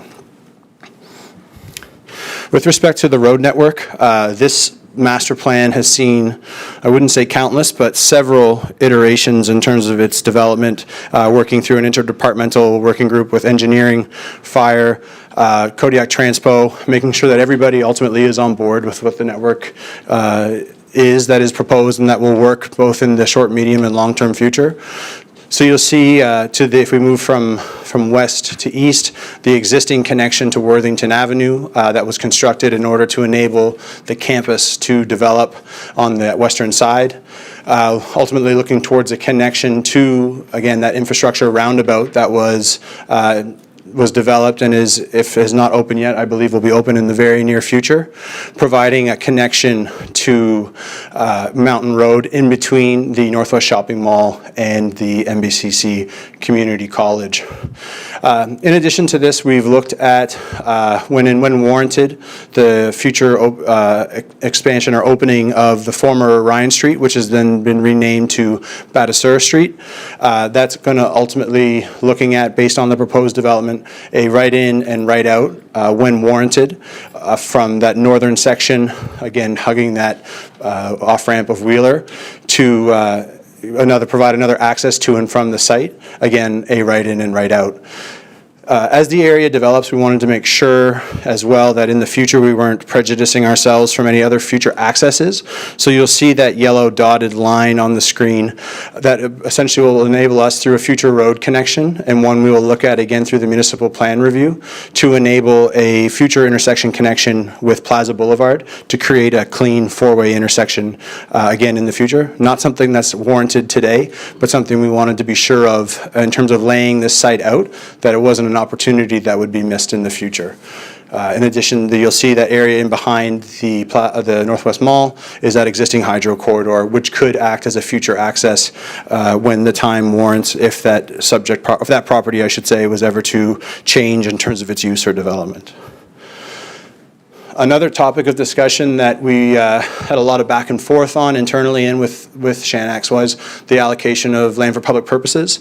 It is rare that we are going to acquire a piece of land of this size through one LFPP our subdivision application. And what we were looking at and what we worked in terms of our Parks and Recreation staff and making sure everyone was comfortable was to ensure a strong pedestrian connection to and from the site. So if we were going from south to north, you'll see a connection to the existing, I believe it's called the Pinehurst Park. I think I called it Elmhurst Park before, but the existing Pinehurst Park ends on that southern portion. You'll see that green connection that's ultimately going to provide walkway and safe access for children, seniors, to get to and from the within the site plan, but also leading furthest to the north would be a large section. It's approximately 3 acres in size, so not dissimilar from the size of the YMCA in the north end and the Crosman Center, to accommodate a future recreational facility. There's not a determination of what that facility will be. However, we wanted to make sure in planning that we did have this land set aside, knowing that as this area develops, we want to make sure that there is sufficient space for all forms of users to use. And through working with parks, it was felt that this 3-acre size would be sufficient in order to serve that area. So it was a good example of how we were able to achieve not only connectivity, but also sufficient space for a future facility if and when the time allows. So I mentioned height and in terms of what is being proposed. So we do allow up to 6 stories in the zoning bylaw today as of right, but as we have seen, there is a bit of a shift in a demand in terms of what is proposed to be built. And in looking at this area and the potential that it offered, again, with servicing studies, traffic studies, that we felt we could be comfortable with, and in terms of working with the landowner, we are committing the landowner, and again, through their agreements, to a height district map. So essentially what will occur is in this area, that low density is protected, again, in terms of the stories and what is permitted on the southern side of Worthington, progressively moving towards multiple unit dwellings and higher density as we get closer to the roundabout. The rear part of that property is adjacent to a housing cooperative that has a mix of housing units to the south. And then as we move north again from Worthington across the street, we're starting to see an increase in density. In this area, we're going to see private streets and a mix of housing typologies from townhouses, row houses, to stacked townhouses, and again, getting into those 5- and 6-story, what we would now sort of call a mid-rise building in terms of what we can expect from a typology in this area. As we go north of the LFPP, that's where the density and the height begins to increase. Again, looking at 10-story buildings, 8-story buildings, and ultimately looking across the street. And it's important to note that this is a master plan area. This is not something that we're going to be taking permits on immediately. It's an area that will develop over time. And with this size of 80 acres, what administration and our team really tried to do was build a really effective sandbox for Shannex to play in that did have a thorough review but did enable density.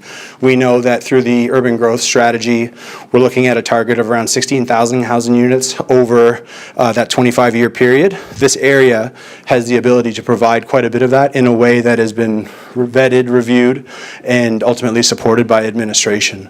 Again, so that's where we're looking at the 12 all the way up to potentially 18-story buildings.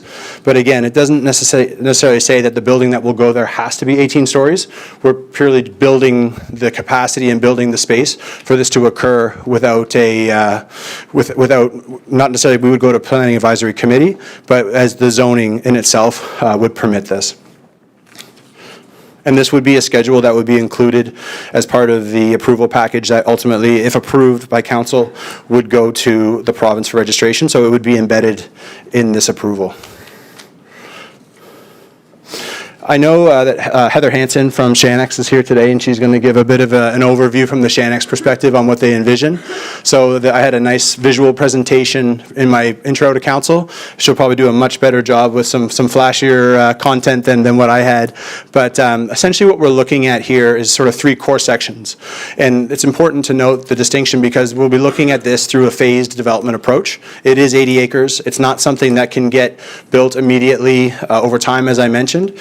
But there is an understanding, and Heather will touch on it more, that there will be continued evolution of the campus and also that neighborhood section that I've pointed out there in red. That will be the first area. So that lower density moving to that sort of mixed housing typology will be some of the first permits that we would see through this process, in addition to developments that would come forward as part of the Shannex campus with the high density to come. And this is, I guess, not the most exciting visual, but it is a roundabout and shows connections to Mountain Road and some of the hard work that I believe we started working on this file in 2021. I was a part of it. So it's been almost 5 years in terms of the work that, especially a lot of kudos to Renee and his team and everyone that's been involved to kind of make this picture a reality. This is one of the few instances where the city, through partnership with Shannex and the development charge bylaw, was able to put in infrastructure before the development occurs. It's not something that we typically have seen elsewhere, and thankfully for this tool that we have now, it's more of a reality. It's not to say that we'll be able to do this in every area that we go into. However, again, when the opportunity presented itself, Shanix understood the need for the roundabout for the infrastructure to ultimately get people moving in and out of this area. And it is important to note too that this isn't the only in and out of the area. There is connections down through Air Avenue. There is connections down through Worthington, Cardigan. And as this area develops, we will have that future right in and right out intersection between Batasur and Ryan. So we are, again, this is not one of those there's only one way in type scenarios. And again, even though there is a road here, there also is sidewalks. There also is going to be some multi-use trail connections that will ultimately allow these residents to get to and from the shopping center, to get to and from MBCC in a way that they will not only need or can only get there through their single vehicle car. So it's a very progressive look at ultimately where we feel that some of these areas, especially these higher density targeted areas, can go, and really looking at prioritizing, I guess, people or other modes of transport beyond just the single vehicle. Appreciating we're not going to solve that problem just with this file alone, but this is certainly a step in the right direction with respect to how this area and how these lands, if you look at them comprehensively in advance, can be developed in lieu of a piecemeal approach that sometimes can cause problems down the path. All these are still on, but I'll flick through them because I know Heather's are a little stronger than mine. Again, here's that public notice in terms of the 100 meters. We did receive two questions that were of a similar ilk. One was received late on Friday, and I will get back to that owner today. I believe neither advised that they were willing to speak. And there was one good example where a concern was raised between Elmhurst Drive and the new Worthington. And essentially, the landowner had asked that if there was any chance of a potential increase of visual buffering between the developments that will come on Worthington Avenue and on Elmhurst. And so I was able to sort of take that on, have a bit of a think about it. And what I did was I reached out to the Shanix team, and they've already committed to buffering and improving that area in the spring in order to make sure that they're being a good neighbor. And I think as part of this process, with sort of the mentality that we've all taken, appreciating that this is not, again, it's a master plan. It is something that is going to take place over 10 to 15 years. I think that was always sort of what was put in mind in the community, and Heather will touch on this more, is that from a municipal administrative perspective, ultimately I think we've been able to achieve that. All of which to say, this also did go to the Planning Advisory Committee, who were very excited about this project and did approve it unanimously. A lot of positive comments and, I guess, encouragement with respect to where they also feel things can go from a development perspective. So again, it was supported, and they do recommend that council approve the zoning bylaw and associated schedule. Then this should be subject to resolution with conditions. And again, I'm not going to read them all because there are about 41 of them, but if there are any specific questions that anyone would like to dive into, I would be happy to respond. And this would conclude my presentation, and I would be happy to take any questions. Thank you very much. Merci, Josh. Is the developer here, and do they want to present? Yes and yes. Yes, okay, so would you come forward then, please? Where your presentation is a PDF, you'll have to slide it up. Yes. Okay, great. Bonsoir, Heather.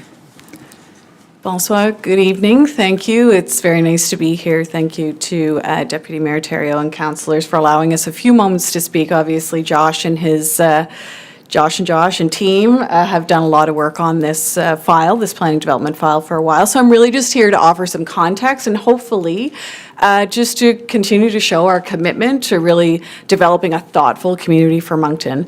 My role at Shanix is Chief Strategy Officer. I am joined, though, by our Vice President of Operations, Derek Green, as well a couple of my colleagues, and I'll speak about Bill here in a few moments as well, one of our partners that we'll be working with on Station Yards, and we have been working with them. But for those who may not know who we are a 38-year-old family-owned and operated organization, and with really origins in care and really offering a continuum of lifestyle options for older adults. And when we looked at this land, which we which we acquired probably almost 5 years ago now, it was 80 acres. And you heard from Josh earlier that 20 acres has really been dedicated to building out a seniors living community, which we are still doing. Today, there are 3 licensed long-term care homes there.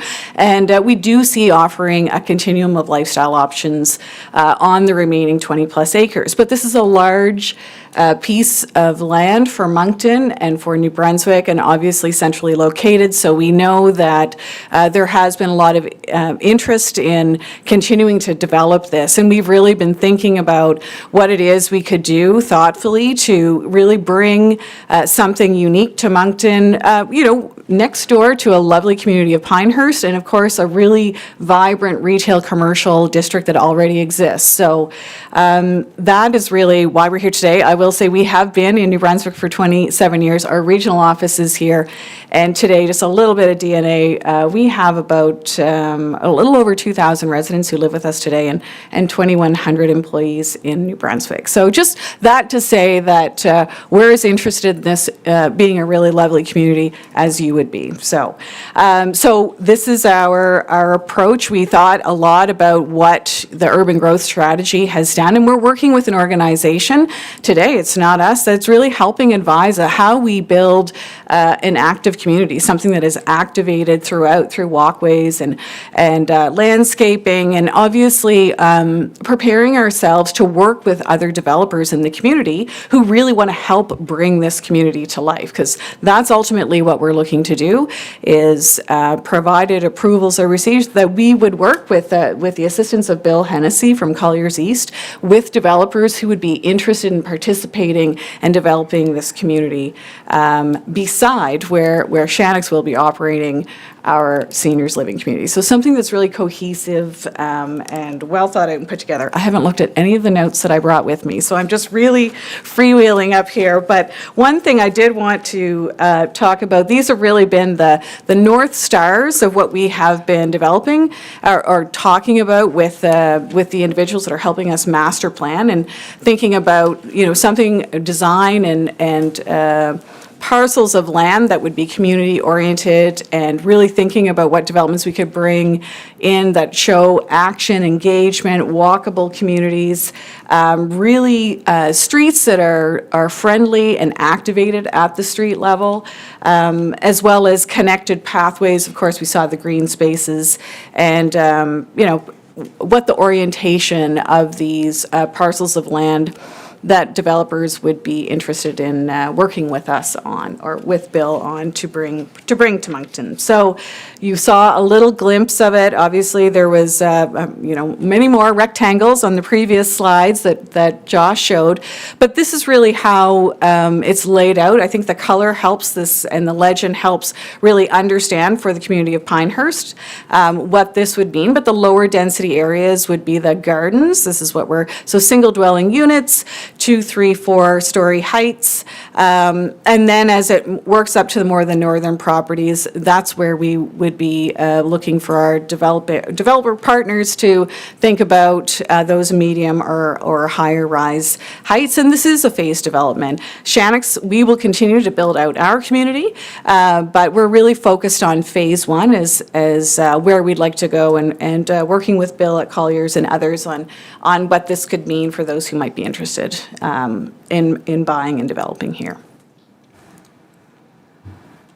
So the gardens, the parks, the boulevards, and the vistas, we're actually going to come forward with some suggestions on facades and looks, because a cohesive sort of blended community that's interesting to the eye and appealing to residents who want to live here is important. And more of this information, we're really focused right now on some, marketing materials that could be passed along to interested developers, and more information in time will be available on a website as this progresses.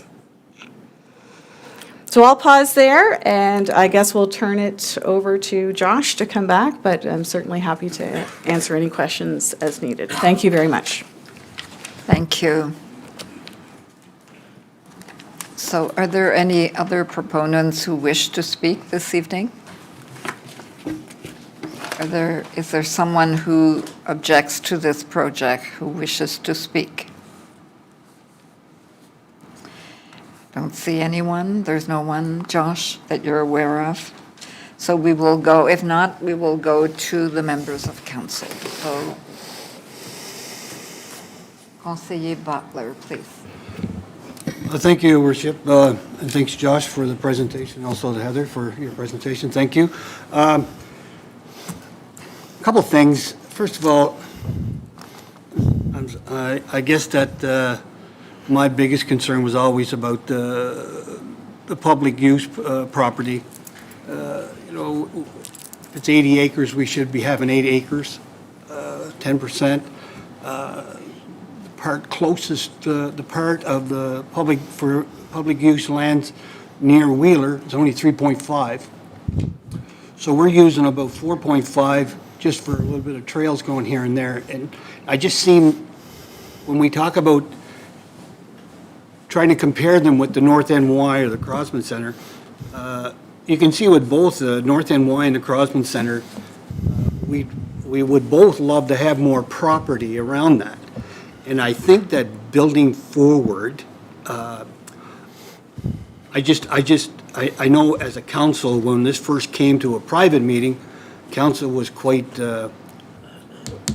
sure of how they wanted to go with this, but it keeps coming back to these trails. But anyway, I'm not going to stop a development over that, but I still think that we should revisit that to see how much property we can get down in that first part closest to Wheeler.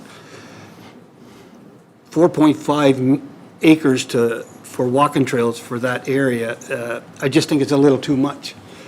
With that said, my next one is when you go to build a development like this, and you know, and we've gone through it in the north end, farther up,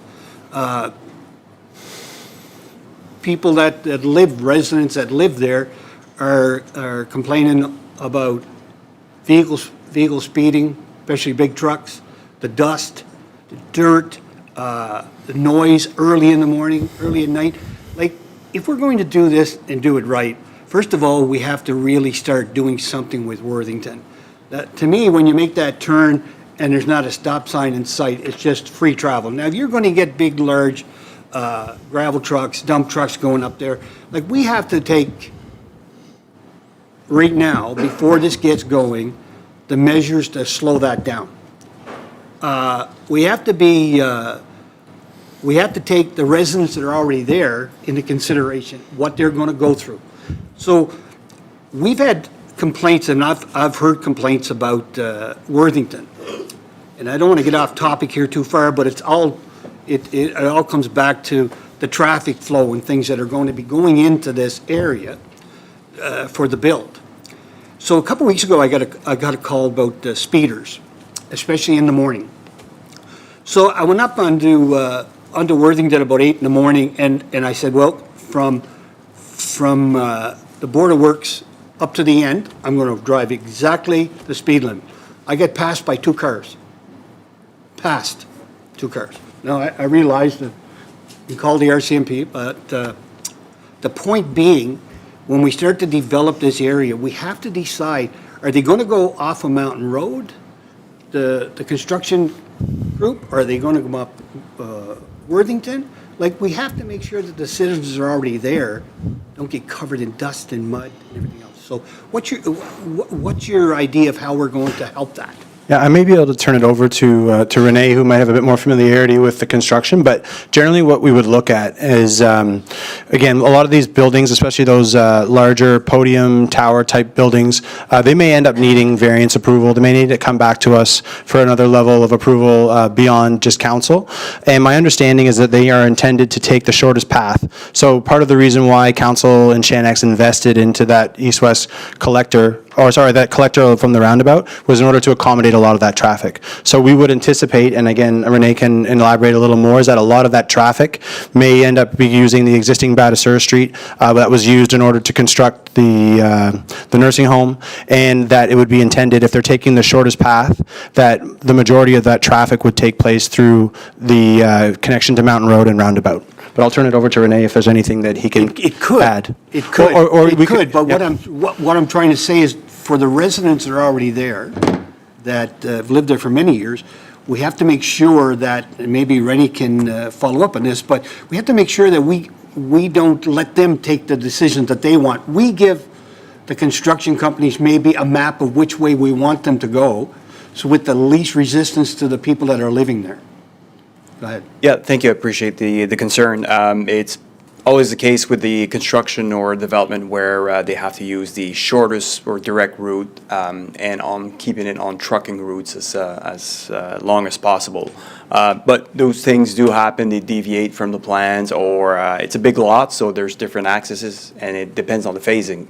But we will work with the developers, we'll work with the contractors, and we certainly get those calls when they don't follow a procedure. And I just wanted to also add to the fact that we definitely look at Worthington from a traffic calming point of view. As you're all aware, we do have a traffic calming policy that we're following. But I know we've received some complaints in the past just because of the width of the street, mainly. And no markings. And the markings, the lack of markings, so we'll definitely look at that one as well. Thank you. Okay. Thank you, Worship. Merci, Conseiller Butler. Conseiller Bourgeois. Merci beaucoup, Madame la Maire. Merci, Josh, pour la présentation. Merci aux développeurs for this very interesting project. Three questions, one comment. My math doesn't compute. Your document says that this area is approximately 81 acres, 35 acres of multiple unit residential, and 46 acres of suburban commercial. Is the 7.3 acres for LFPP in addition to those two? It would be taken before out of that 80. So if we're looking at an 80-acre property, we're looking at 8 acres of LFPP space. Exactly. So Yeah. why is... It's the current state. Why does it say in your document that the total amount of LFPP allocation within the master plan is 7.3 acres? Shouldn't it be 8.1? Yeah, I'll double back with Paul Edgar on the calcs, but it does meet the requirement. Because it's coming forward in the next subdivision application to make sure that the LFPP is sufficiently met. So it would meet the 10%. So it would have to be in and around 8. Because there was some LFPP that was vested as part of the initial subdivisions when the campus got built and the initial Worthington was constructed.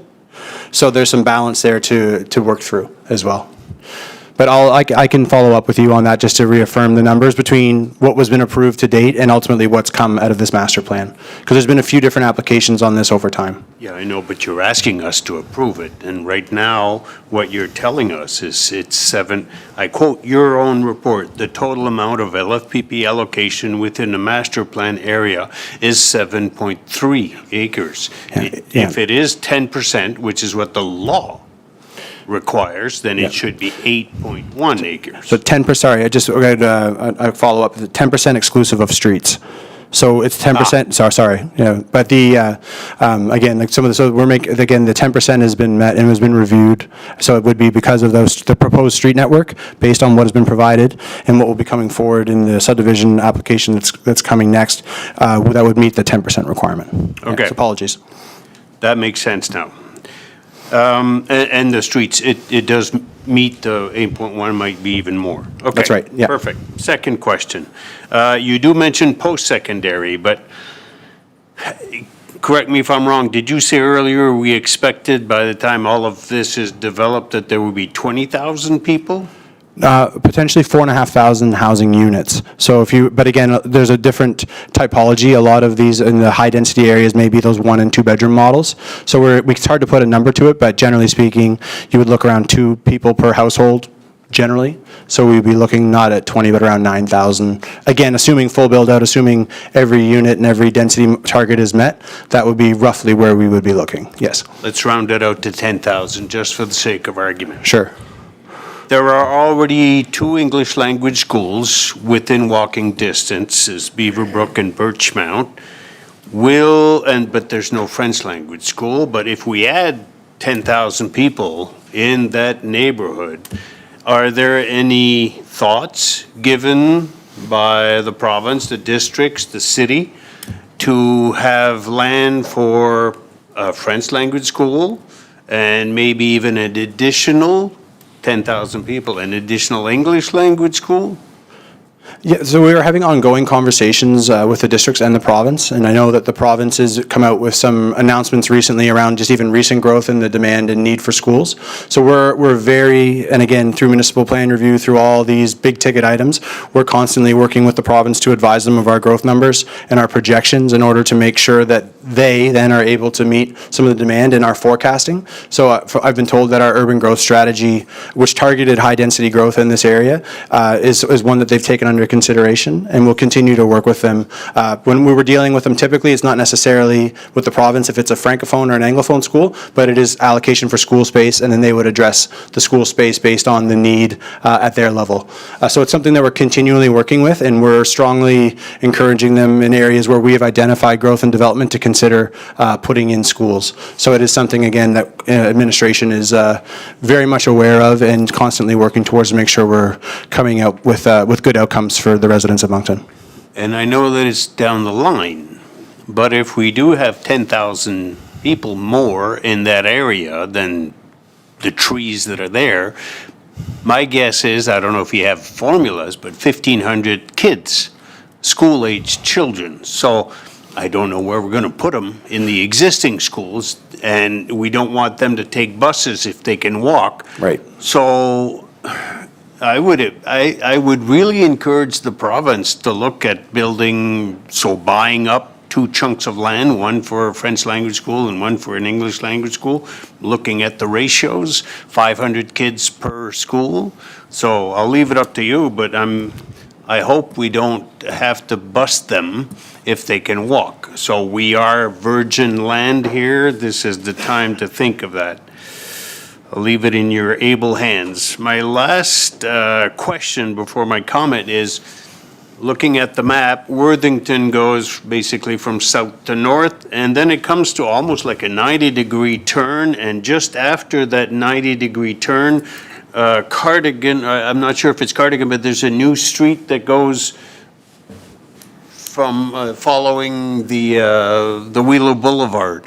Would it be wise to have a roundabout at that intersection, at that elbow with the other street? Well, if you can bring up the map. Yeah, if we bring up the map, I just want to make sure that we're talking about the same area. Are you talking about where the Worthington, where it's always been, meets the new part of the development? Well, Worthington takes a almost 90-degree. Yeah, we're looking at it here on the plan here now, yeah. Yeah, so. Yeah, and that's already built. I should say that the extension to Cardigan there, yeah, that's already been constructed. Right. Yeah. Is this an entrance to the? The driveway to the campus, yes. Okay, gotcha. So would this be a good area for a roundabout? Renee is here. Thank you for the question. Yeah, lots of roundabouts questions here. Just to mention that area is already built as an intersection. And so just something to keep in mind is roundabouts are great. The only really major con with a roundabout is the space they take. And so you look at what we've done here, and we had virgin land, and that's what we did just to the east of that, at the intersection of Ayer and Worthington. We built the roundabout. Much more efficient, much more easy to build when you have vacant land than to retrofit an existing intersection, such as Elmwood Drive, for instance, that was mentioned earlier. However, we also look at, they're more costly, they require more asphalt, and so for a typical residential street that has 2 local streets intersecting each other, which is the case here, typically you'll see your typical 4-way intersection or I was going to ask if that was the alternative, because I'm preoccupied, as Councillor Butler was, that people are just going to use Worthington to cut across from Killam to Mountain Road unless we have traffic calming mechanisms built in. Yes, and that's where our traffic calming policy would come in place. Now, unfortunately, for that new stretch of Worthington, we don't have the data to make the judgment call today because, as you know, as per our policy, we need to look at speeding, we need to look at what the volumes are. But definitely for the existing existing section of Worthington, we can actually look at where it fits in our traffic calming policy. I expect that the new section of Worthington will be under our radar screen, under our radar for our traffic calming analysis as well. But for now, we'll look at the existing section because we can do that analysis today. Okay, perfect. And finally, my comment. since we will have, or we are going to encourage, different types of, 10, I think it was 6 to 10-story apartment buildings as well as single residences in that area, I beg of you to make sure we don't reproduce the dangerous fiasco that we did with Twin Oaks. When we built it, it was built as a connector from what the casino is today. There was no casino at the time. This was actually before my time on council, but it was designed to basically cut across from Upper Mountain Road almost, just before the Trans-Canada, all the way to Killam, Berry Mills Road. And it was built wider because of that, okay. But then the zoning came in, and the zoning allowed for R1s and R2. Well, people just can't cross the street as it was. Usually, now anyways, correct me if I'm wrong, this is where we would have had apartment buildings built along that boulevard with single houses or duplexes behind. So I would hope that we're not going to do what we did with Twin Oaks and increase traffic volumes and the dangerous consequences of those things, and we will put our best brain forward to prevent that kind of mess. Yeah, I would say that that's exactly what we've attempted to do, and appreciating like the Twin Oaks example, and I guess that what has occurred and changing over time in terms of that low density housing model, what was available, land supply, land cost, infrastructure costs. I don't know if we would do the same if we built Twin Oaks today. I bet you the zoning would be much different because the recovery on the road just wouldn't be there. So what I would say is that again, it's anticipated we'll have maybe some form of low density, whether it's from a single to a 4-unit on that side of adjacent to Elmhurst, to make sure that we're mitigating any effects to the neighbors.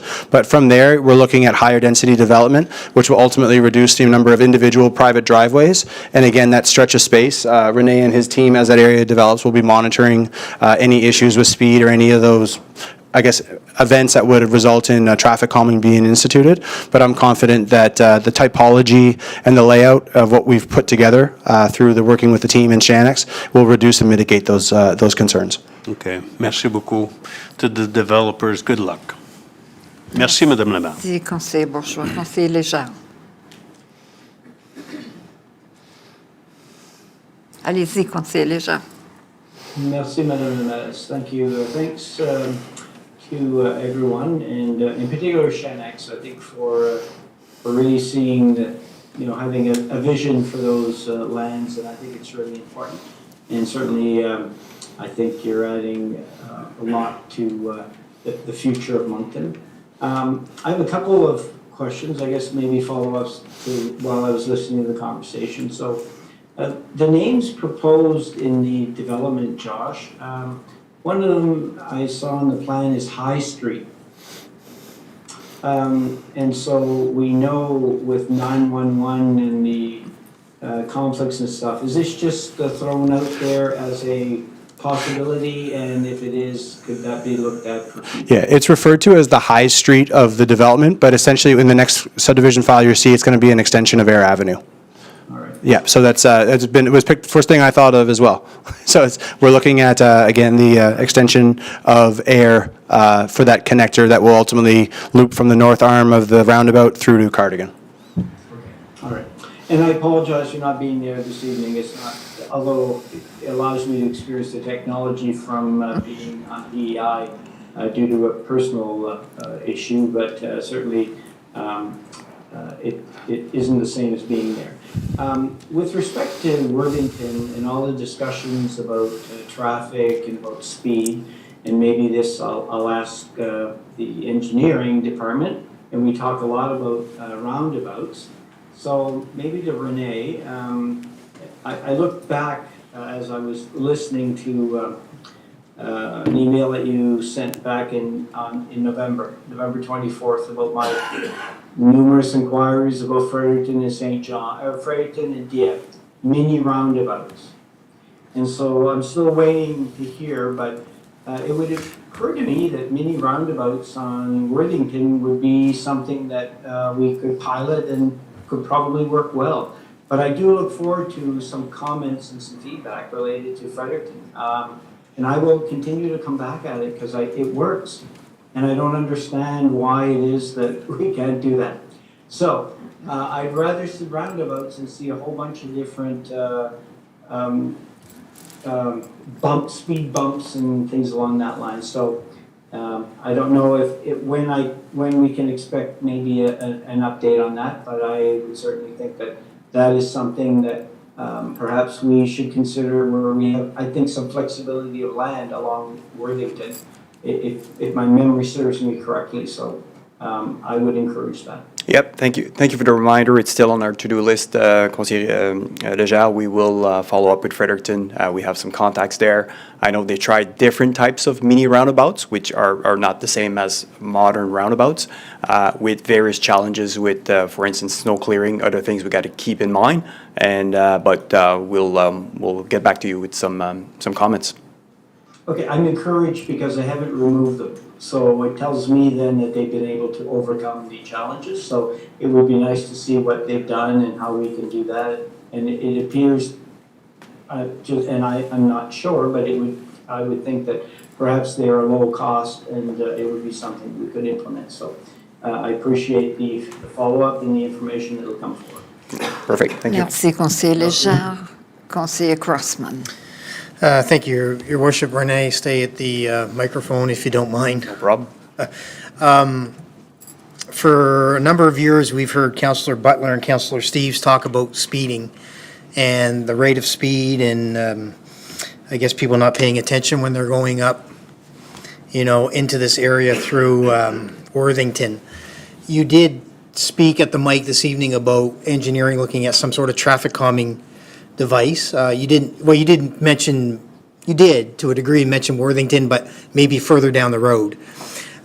What is your forecast? When do you think you're going to see engineering do some sort of traffic study within this area connecting to this new subdivision? Mm-hmm. Because I know there's two gentlemen in the room this evening that are from there. Councillor Butler spoke on their behalf, with regards to speeding and the speed. Mm-hmm. What are you thinking? Because I know we as a council approved a motion in our 2026 budget for additional funding support for projects like this. So what are you seeing in your vision? Yeah, thank you for the question. Just to clarify, the section that is currently being built, the Worthington extension, closer to the roundabout, that is the section that we cannot evaluate now because there's no traffic on it. However, what I'm committing to, this week, is to look at where Worthington, the existing section of Worthington, sits in our traffic calming program, because I know we've received some comments or concerns about speeding. We may already have done the analysis. I can't confirm because we do get a lot of requests, but I will confirm where it sits, and if we don't have the data, we'll put it on our program so it can be evaluated and see again where it fits on the policy.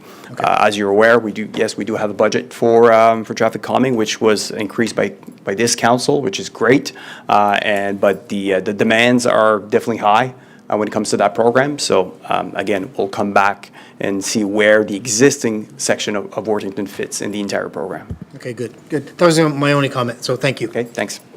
Merci. Are there any other comments from anyone in the chambers? If not, I will declare the public hearing closed. C'est beau. No. Conseiller Butler and Conseiller Steves, you wish to move and second the motion? C'est beau. Donc, we will go to questions. We've been questioning. There are no other questions, right? So we'll go to the vote.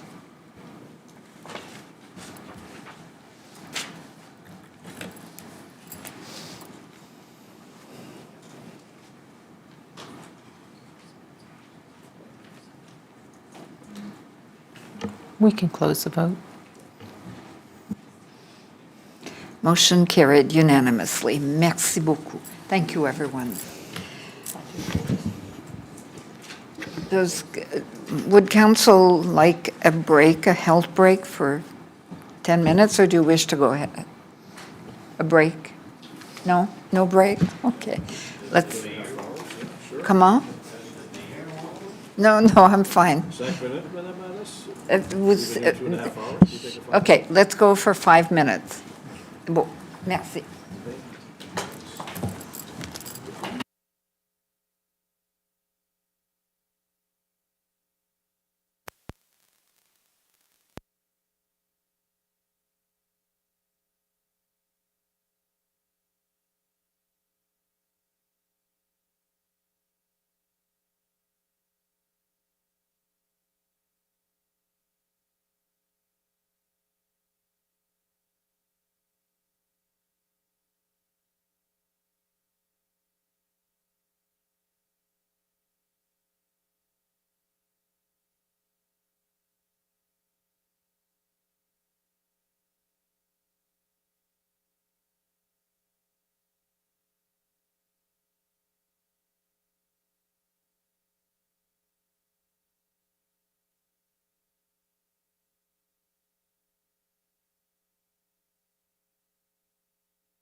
Bonsoir, everyone. We will call the meeting to order.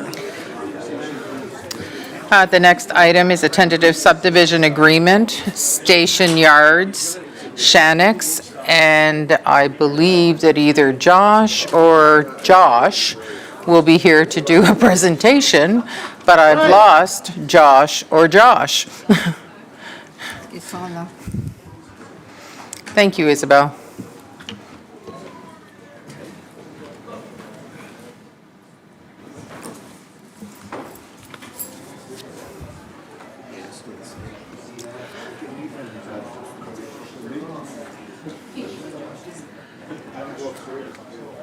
I could read the recommendation into the record if council so wishes. Please do. Okay, thank you.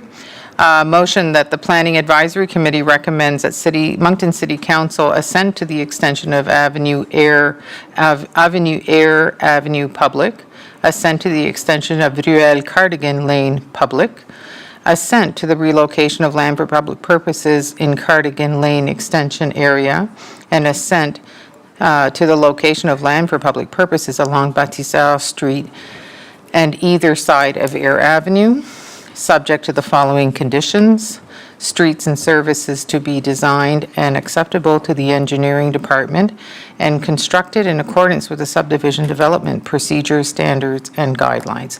And I see Josh Davies at the podium. Go ahead, Josh. I'm trying to do my best Paul Edgar impression tonight, so bear with me.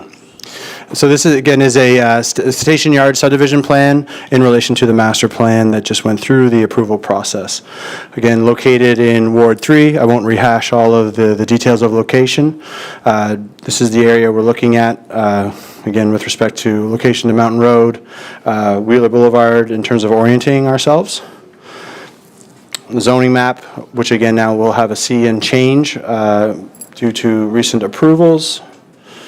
The purpose of the plan is to create 7 new building lots, an extension of Air Avenue, which will ultimately connect in the future to Cardigan Lane, an extension of Cardigan Lane, both of those being public streets, to create land for public purposes as a result of subdivision, and to create 5 5-meter wide public utility easements along these proposed streets. So here's the subdivision plan. Again, this is a technical version of what you would have just seen through the master planning process. Again, outlining that connection north of the roundabout, extension of Air Avenue to Cardigan, and the allocation of the land for public purposes, and the 5 building lots that were referred to in the report. There are a few consequential changes as a result of previous applications that have come forward to council.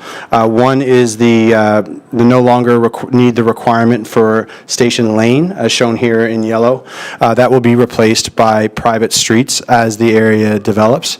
So again, as a consequence of the master plan process and going through those approvals and review, the station lane that was previously assented to by council is no longer required following a interdepartmental development review. In terms of the land for public purposes, as we see here, the allocation and connection, there was existing LFPP bringing up to that area in yellow as we go from south to north, ultimately landing at that larger area to the north again. So providing that connectivity for all of the residents of all ages in this area in terms of being able to get to where they want to go beyond their private vehicle.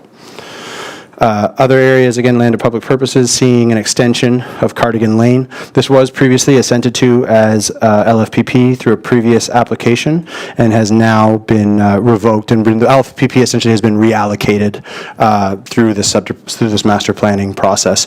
And so this will now become an extension of Cardigan Lane, a street ultimately connecting to Bâtisseur in the future when warranted for that connection out to Mountain Road.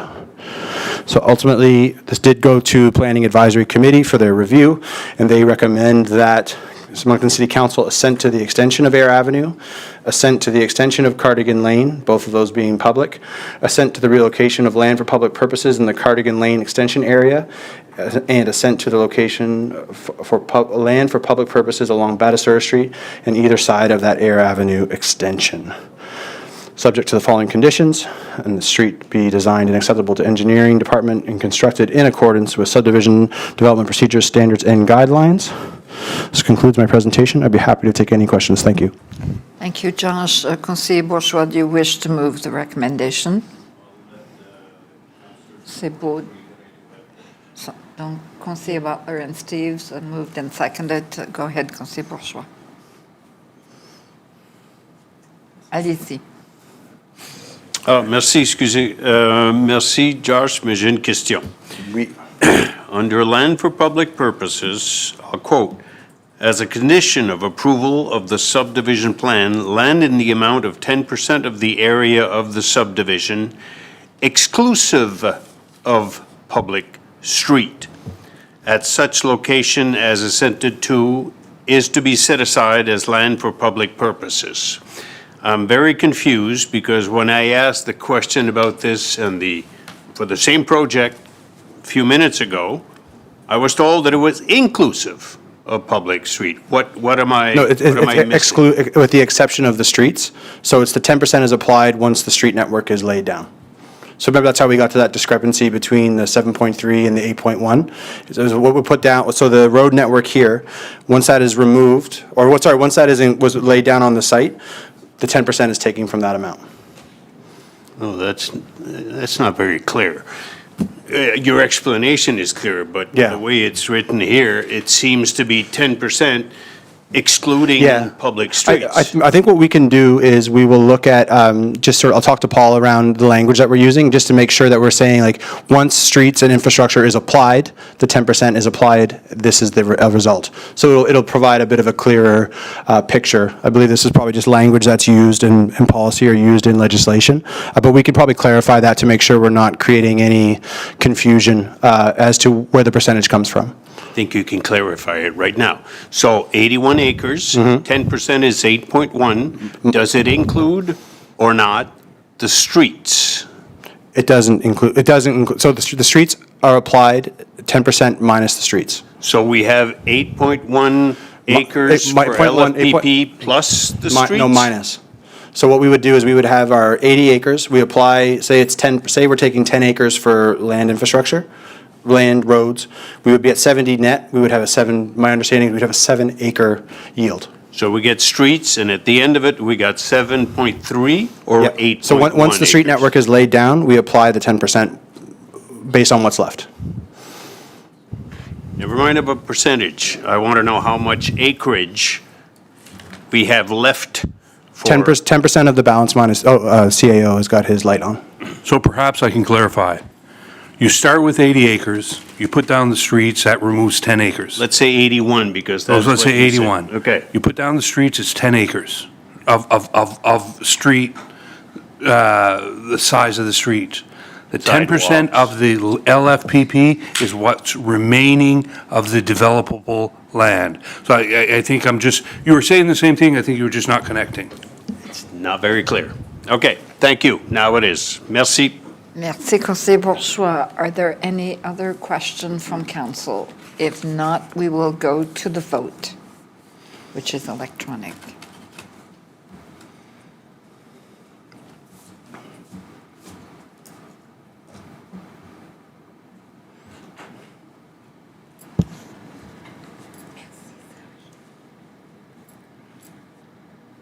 We can close the vote. Motion carried unanimously. Merci. Thank you. The last urban planning matter this evening is Atlantic Science Enterprise Center cash in lieu for reduced off-street parking, and I believe that Josh Adams is taking this one.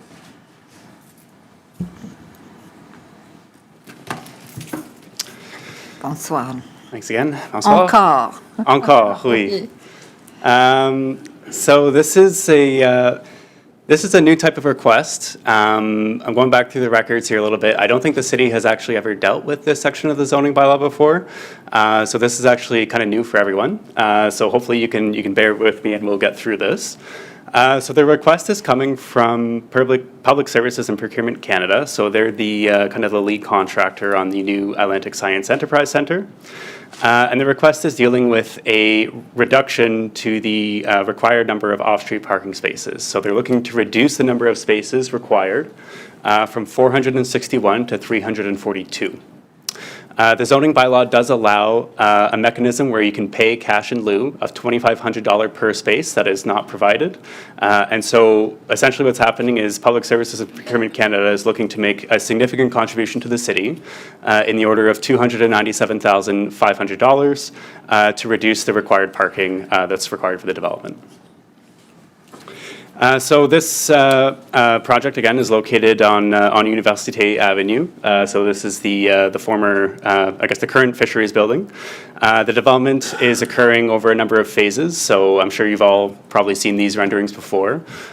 So they're under construction on kind of the new wing right now, and then a future phase will look at revamping the existing Fisheries building. So this is, a very high-quality development. This is a substantial investment in the city. And at the end result, we'll have about 700 employees, all located at this center, all federal employees. So again, the zoning bylaw today does regulate, basically it sets a number, a standard that's required for new development. So if you're applying for a new building, you need to provide, X number of parking spaces. But what the zoning bylaw doesn't do is it doesn't account for a lot of nuance that we often see with developments. So for instance, it doesn't account for, where your project might be located geographically in the city. So in this case, where we have access to transit, we're, located in a central area, we're walkable to different neighborhoods. We do have, people using AT to get to work. It doesn't really account for that. It's the same amount of parking that would be required if you're located, kind of further out. The other thing that it doesn't do is it doesn't account for really the minutia in different land uses and what's actually happening inside the building. So we're looking at this calculation as an office use, but really what you have happening on this site is a lot of laboratory space and a lot of different uses where you're going to have fewer employees working kind of per square foot than what the zoning bylaw is envisioning is actually happening there. So we're actually asking for more parking that's probably going to be required when you look at what's actually happening inside the building. It's just that our zoning bylaw doesn't account for those nuances. The zoning bylaw then also does contain that mechanism for council to consider reducing the required number of parking for cash in lieu. And like I said, we've never dealt with this before because we've never had a developer willing to pay us money. So we're very thankful that that Public Services and Procurement Canada is looking to follow the rules and make this investment. And then there's further legislation within the Community Planning Act that dictates how this money can get used. So it has to be used for, basically, it's cash in lieu that's used for the purposes of developing, further off-street parking, whether that's near the area or just anywhere kind of citywide. So the rationale that's kind of submitted in support of this project. So the building that's being constructed is, basically like the prime example of how to build a green building, sustainable development, in the city, but also really across Atlantic Canada. So they're seeking basically LEED certification, so that's leadership and energy through environmental design. This is a globally recognized standard for, sustainable buildings. And part of that requirement is that a substantial amount of the space needs to be open space of the site. So when we're talking about the site specifically, they need to account for 32% of the site as open space. They're actually providing more open space than what's required there. So that's one of the requirements that they need to meet that sustainable, that LEED certification. So what that means is that really does limit the amount of space that you can use for surface parking. Parking being asphalt, impermeable surface, it's not sustainable, obviously. So they're working towards more of a green, more of a natural environment around the building. Additional structured parking is also something that they looked into, but it is extremely cost prohibitive and to the point that it makes the project non-viable. They've also submitted a number of studies, both a traffic impact study and a sustainable transportation commuter survey, that really demonstrates that their parking needs are below what the zoning bylaw is requiring. And this is the reason why they're making the application. They're still going to be providing enough parking for what they need when the facility is completely built. It's just not going to be quite as much as our zoning bylaw requires of that project. So the traffic impact study, I'll speak a little bit to it. So it was completed for basically the full build-out of the development, and it looked at, all the existing, traffic scenarios happening on Université Avenue and as well as future development. And what it found is that, it's expected to generate, the ASEC when it's completed, about 149 morning peak hour trips and 135 afternoon peak hour trips. The traffic study did find that traffic queuing on Université Avenue is expected when the development is complete. That's largely due to background conditions, so traffic generated from other areas, not necessarily the Fisheries Building, but certainly it is going to be contributing to that. And then there's a number of improvements that are recommended by the traffic study. So one of them is that new traffic signals are warranted at the northern driveway, the northern entrance into the site. So the developer will be responsible for putting those in. It also recommended, changes to the signal timing and optimizing basically that signal timing and potentially looking at a dedicated pedestrian phase. It recommended, good sight lines through landscaping and site design to ensure that pedestrians walking and crossing the street are visible to drivers, so that's a safety issue. It did also recommend a new crosswalk at the south driveway, so again, another opportunity for people to cross the street safely. And then it also really recommended enhancements to both public transit and active transportation. So when we're getting to the point now where, the city's growing and we're getting more and more people coming into this area, we really need to start talking about, shifting people to different modes, whether it be public transportation or active transportation as a method to get to work. And then they also submitted a commuter survey. So this survey was commissioned and done by transportation researchers at Dalhousie University. What they did is they basically went and there's about 700 employees that will be coming to the ASEC when it's complete. They basically asked those employees who are going to be working here, how do you plan to get to work when you're living in Moncton? So of all the surveys that they sent out, they got 374 responses, which is a pretty good response rate, over 50%. And the findings are pretty interesting. So if you took just the scenario today, Université as it is today, about 20% of employees indicated that they intend to use alternative modes to get to work. So alternative modes could be public transit, it could be walking, it could be cycling, or it could be carpooling with someone else. What really gets more interesting is, the survey continues to ask about, what would it take for you to actually think about, maybe taking a different way to get to work other than driving? And if you're not driving to work, then you're not taking up a parking space. So the responses showed that if there was more frequent and express bus service provided, another 12% of workers would consider taking public transit to get to work. And what's really interesting is that people said that, right now they don't feel safe cycling. There's no bike lanes on Université, so it's very dangerous. But they said that, if cycling infrastructure, like proper bike lanes were installed, 28% of respondents would indicate that they would bike to work. It's just that the infrastructure is not there. So what these numbers are showing us is that there is latent demand for public transit. There is latent demand for active transportation. It's just that right now, we don't have the infrastructure to support it. And obviously, these alternative modes of transportation can absolutely lead to a significant reduction of greenhouse gas emissions among commuters, and that was all kind of detailed in the survey as well. So what we're showing is that, people want to take different modes to get to work. And luckily, we have enough time, like the ASEC's not to be completed until 2032. So we have enough time to think about, what improvements can we make in order to facilitate that movement to and from work. So the reduction of required parking is actually aligned with the goals already in the municipal plan that speaks to, walkable communities, transit-oriented development. It's also aligned with, goals in the community energy and emissions plan that speaks to reducing parking to incentivize different modes of transportation. And it's also actually aligned with the city's active transportation plan. So the active transportation plan that was done a couple of years ago actually shows Université that should have dedicated cycling facilities. So this is all kind of lining up that in the right way, this is the vision for Université.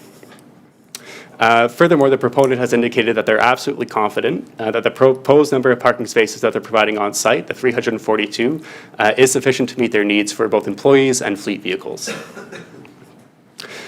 So with that, again, the proponent is just looking to follow, the requirements in the zoning bylaw, and that is that council can, at their discretion, reduce the required number of parking spaces the council can, at their discretion, reduce the required number of parking spaces for a cash in lieu payment of $2,500 per space.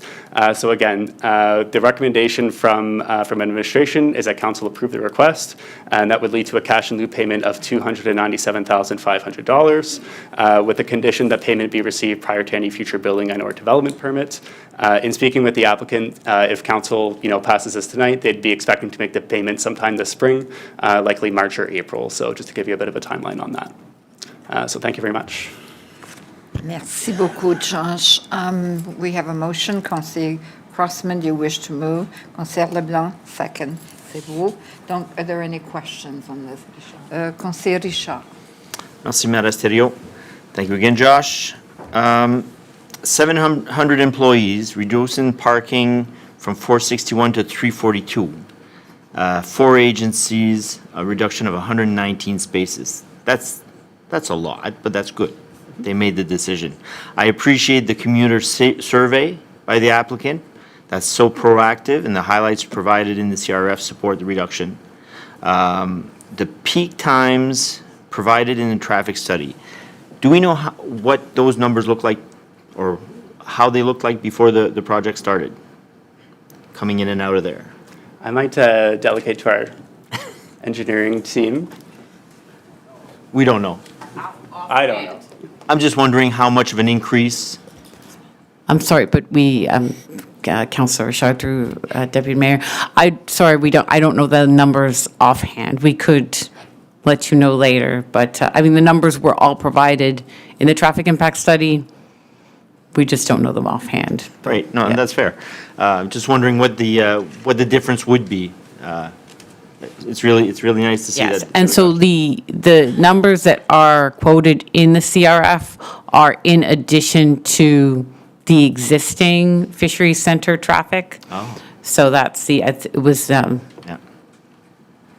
Yep. it was 100-something, but that was in addition to what the there is. fisheries center traffic. Yeah.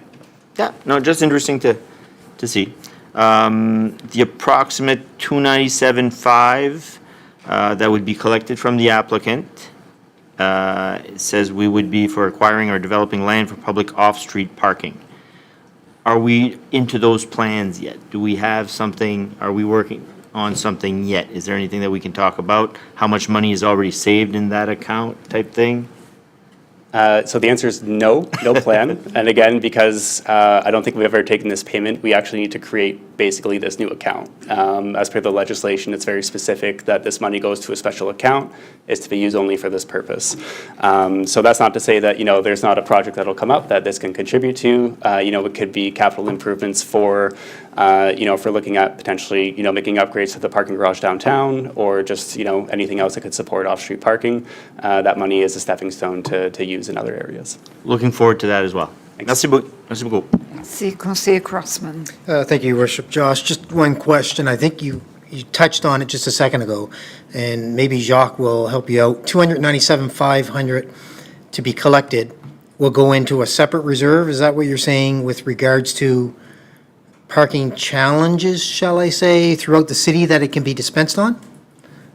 Is that the way that this works? So I can speak to the legislative requirement, and I don't Okay. know if Jacques wants to chime in, but the legislation for this payment is very specific, that the funds that are basically paid to the city go into a special account, Okay. and they're to be used only for the purposes of basically either buying land for off-street parking or developing off-site off-street parking facilities. Parking related? Correct, yeah. Parking related, okay. Because in the CRF, it does say future costs may arise, right, to support this. So I just want to make sure that that money is directed towards parking or additional parking. Everybody says there's too much parking currently, but I want to make sure that it goes into reserve and is dedicated towards this idea. So, okay, now that couldn't touch on active transportation, right? We can't take money out for active transportation. You alluded to bike lanes. Yeah. Which the presentation to start off the evening was a development on this same street, and in the CRF, it said people are going to be encouraged to use bicycles, but we just touched on there are no bike lanes, right? Yeah, so that's actually, I think, one of the unfortunate barriers of this part of the legislation. Actually, it's interesting, Halifax has very similar legislation, but the legislation allows you to use it for public transit facilities. And so it'd be interesting if, we could have maybe a legislative tweak at the provincial level to use it for either public transit or active transportation. That would actually line up better with our goals here, right, of terms of we want to encourage biking. We have the commuter survey that says that people actually want to bike to work, but we don't have the facilities. We have a plan to bring facilities. We have a developer that's willing to give us money to contribute to it, and we can't use it for that, right? So I've already kind of submitted some comments to the provincial planning director on this. I hope that we could maybe see some tweaks to the legislation, but as it stands today, it can only be used for the purposes of off-site parking. Yeah, that would be a great treat, especially knowing that we're trying to encourage them to use active transportation and public transportation to get to and from work. It would be ideal for Kodiak Transpo to be involved in that, discussion and getting people to work exactly the way that this plan is supposed to work. Exactly, and it would better align with, our goals as a city in terms of shifting towards more sustainable, modes of transportation. It would align with the federal government's goals. They want to have, a sustainable workplace. And I think it would align with the province's goals as well. But, here we are stuck with a piece of legislation that doesn't allow it. So, we submitted comments in, and I'm hopeful, but not necessarily going to, hang on the edge of my seat on that one. Okay, good. Thank you, Your Worship. Thanks. Merci, Conseiller Crossman. Conseiller Légère. Merci, Madame la Mairesse, and thanks, Josh. I'm just curious, though, so the legislation is defined, though, in terms of if you want City Council to reduce your amount of parking, you are obligated to pay per space that you are giving up, correct? So in other words, they're doing what they are obligated to do. My question, though, would be, and that's just for clarification, so it's good that they're doing it, but they have to do it. But the second thing is that, can we specifically ask that those funds be directed in that area? Because we've got the Vitalité, Georges Dumont across the street. We have all of that congestion in that area. It would seem to me that almost $300,000 should go towards implementing things to make it easier for that whole area that's impacted by this particular development. And so if we don't have that in the legislation, is it something that as City Council we can make clear that these funds are going to be spent in this area, whether it's speed reduction, so on? Is that possible? Thank you for the question. So the legislation is not specific about where the funds are to be spent in the municipalities, so there's no geographic constraint accepting the funds. If council wishes to really make sure that the funds are directed here, I think that would, I might defer to our CFO here for some clarifications, but, I think that's potentially possible, but I'll let Jacques speak to it. He'll be more knowledgeable than me. Thank you, Worship, to Conseiller Légère. So, yes, that could be a condition. In the end, council does decide, or the future councils will decide, they have to approve any withdrawal of reserve, so when that budget request is made or so on. So, I mean, it can be there. One of the risk of, and it's not really a risk, but one of the things to be cautious about is if we make that request and in the end there's never an opportunity to spend those funds in that area for whatever reason, I can't see it, but no, you can make that request as well, and we can segregate it into a specific reserve to be spent in that area. I think it would be worthwhile to explore what it is that we can do with those funds. If it may require, I guess ultimately it should really focus on that area because they're the ones that are going to see that impact. So perhaps in the future we can have a discussion, Jacques, for tonight. This is the amount of money that is being considered for acceptance by City Council. And then maybe we can look at what are the initiatives that we could be involved in.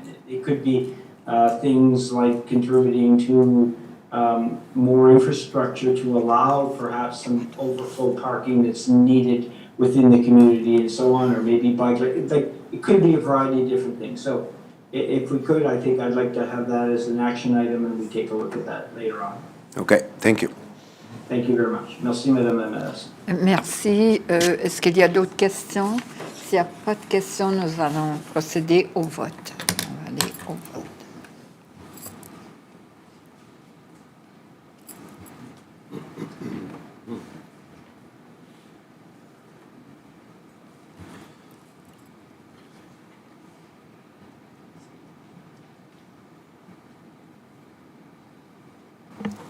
We can close the vote.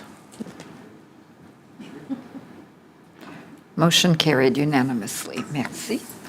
The next item is statements by members of council, les exposés des membres du conseil.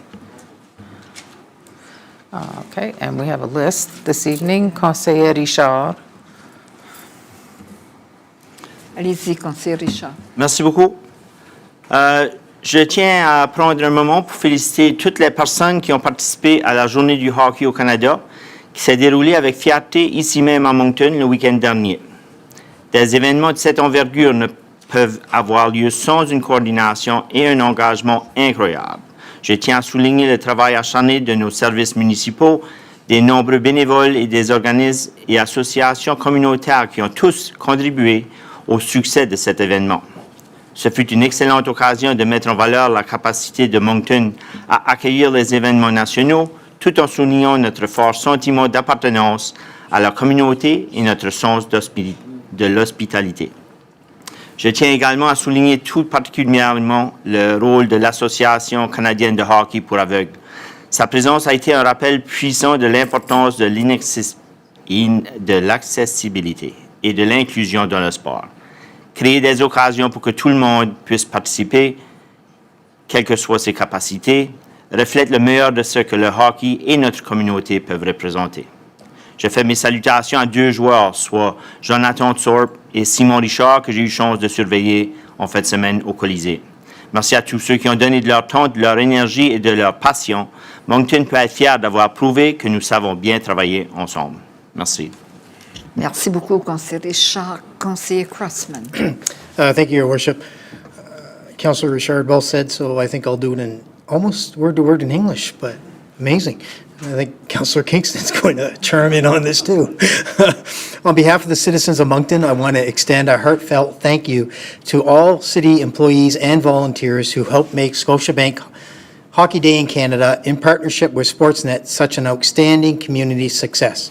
Your professionalism, dedication, and behind-the-scenes efforts were very evident in every detail of this national celebration. Moncton residents, as well as visitors who joined us for the festivities, and viewers from across Canada, all benefited from the exceptional work you put into showcasing our city at its very best.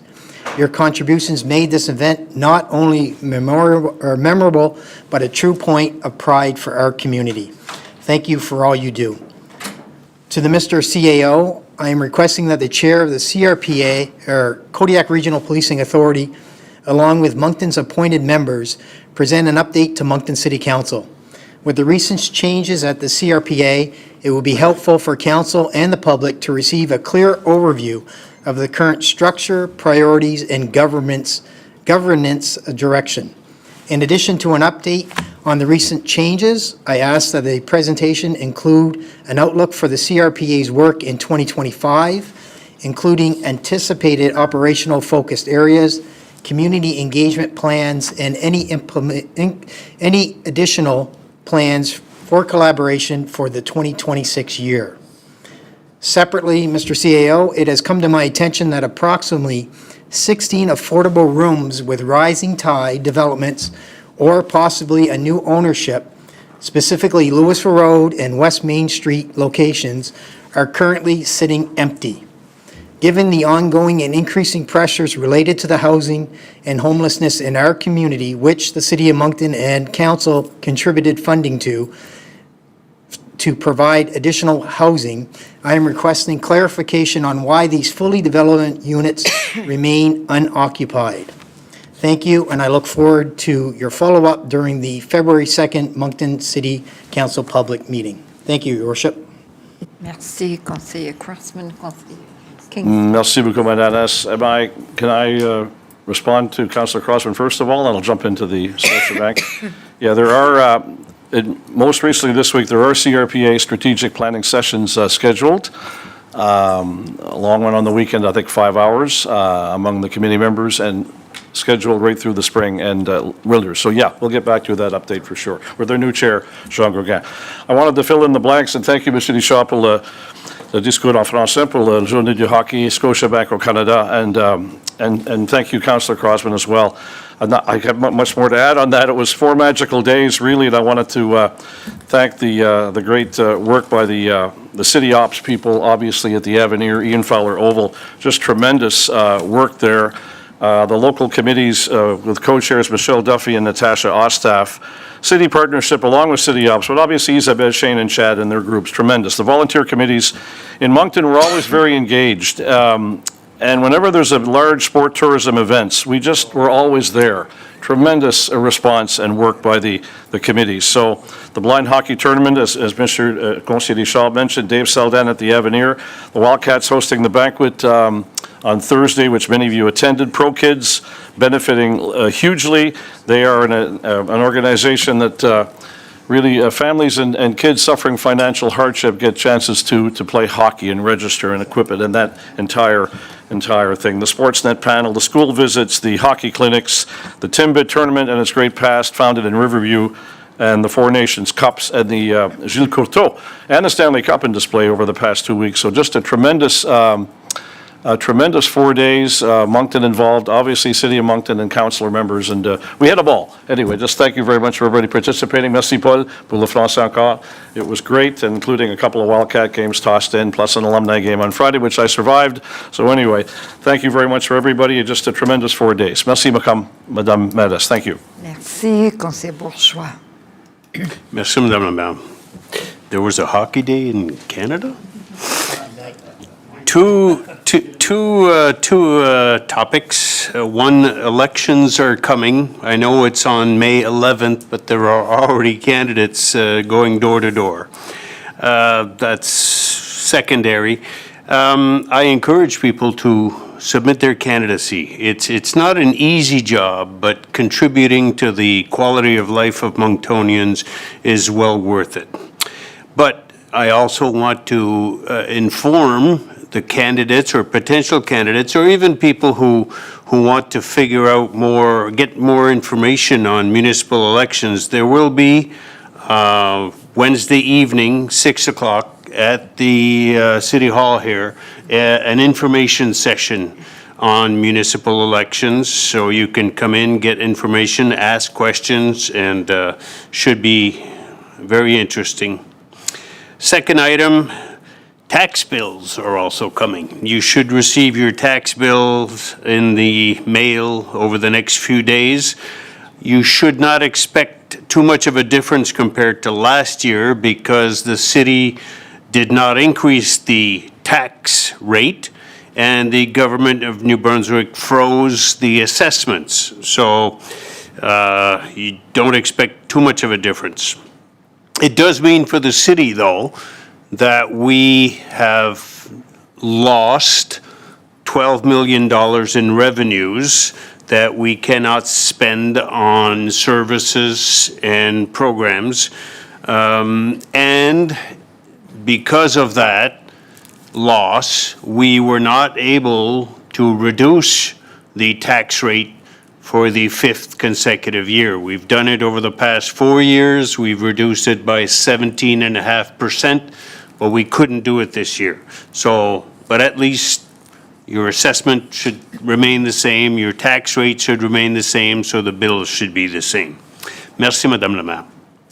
Merci, il n'y a pas d'autres commentaires. Merci pour les beaux mots, hein, surtout à propos de l'expérience du week-end dernier. Donc, merci à vous tous. Madame Lagrafia. Yes. The next item is reports and recommendations from committees and private meetings et rapports et recommandations des comités et réunions à huis clos. And we have one recommendation coming out of the private session of January 12, 2026. Moncton City Council, at its private meeting of January 12, 2026, reports that the agenda for the private meeting of January 12, 2026 was adopted and recommends the following: that Moncton City Council, 1, approve J.N. Lafford Realty, Inc.'s application for the proposed developments at 200 Assumption Boulevard, Lot 25-2, and 210 Assumption Boulevard, Lot 25-1, under the redevelopment grant program, which is established under the Financial Incentive Program policy for the Downtown Core Community Improvement Plan area and designated heritage properties per redevelopment grant amounts found in the financial grant model. 2, approve J.N. Lafford Realties, Inc.'s application for the building permit and planning fee equivalent grant program, which is established under the Financial Incentive Program policy for Downtown Core Community Improvement Plan area and designated heritage properties for the proposed development at 200 Assumption Boulevard, Lot 25-2, and 210 Assumption Boulevard, Lot 25-1, once the conditions of the program are fulfilled by the applicant and verified by city administration. 3, approve Hummingbird Atlantic Properties, Inc.'s application for the proposed development at 4151 Lewis Street and 55 Lewis Street, PID 706-42277 and PID 00681411 under the redevelopment grant program, which is established under the Financial Incentive Program policy for the Downtown Business Improvement, BIA, and Central Business District, CBD, per redevelopment grant amounts found in the financial grant model. 4, approve Hummingbird Atlantic Property, Inc.'s application for the building permit and planning fee equivalent grant program, which is established under the Federal Incentive Program policy for Downtown Business Improvement Areas, BIA, and the Central Business District, CBD, for the proposed amount at 41-51 Lewis Street and 55 Lewis Street, PID 706-42277 and PID 00681411, once a condition of the program are fulfilled by the applicant and verified by the city administration. 5, approve St. Bernard Square, Inc. applications for the proposed development at 75 Botsford Street, PID 706-77273, under the redevelopment grant program, which is established under the Financial Incentive Program policy for the Downtown Business Improvement Area, BIA, and Central Business District, CBD, per redevelopment grant amounts found in the financial grant model. 6, approve St. Bernard Square, Inc.'s application for building permit and planning fee equivalent grant program, which is established under the Financial Incentive Program for policy for Downtown Business Improvement Area, BIA, and Central Business District, CBD, for the proposed development at 75 Botsford Street, PID 70677273, once the conditions of the program are fulfilled by the applicant and verified by city administration. And 7, direct the city legal department to draft grant payment agreements using the standard form agreement attached to the policy and add relevant information with respect to the grant and the project of the applicant, and that the deputy mayor and city clerk be authorized to sign said agreement and affix the corporate seal of the city of Moncton thereto. Backgrounder: at the December 15, 2025 meeting, City Council approved the extension of the current program until February 26, 2026. The extension allows application received in early December 2025 to be processed and helped to bridge the gap between the existing and new programs currently being reviewed by administration. The applications that fall under this program include J.N. Lafford Realty, Inc., Hummingbird Atlantic Properties, Inc., and St. Bernard's Square, Inc.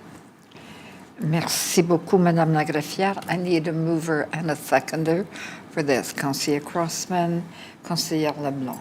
C'est beau. Any questions? Il n'y a pas de questions, so we will go to the vote.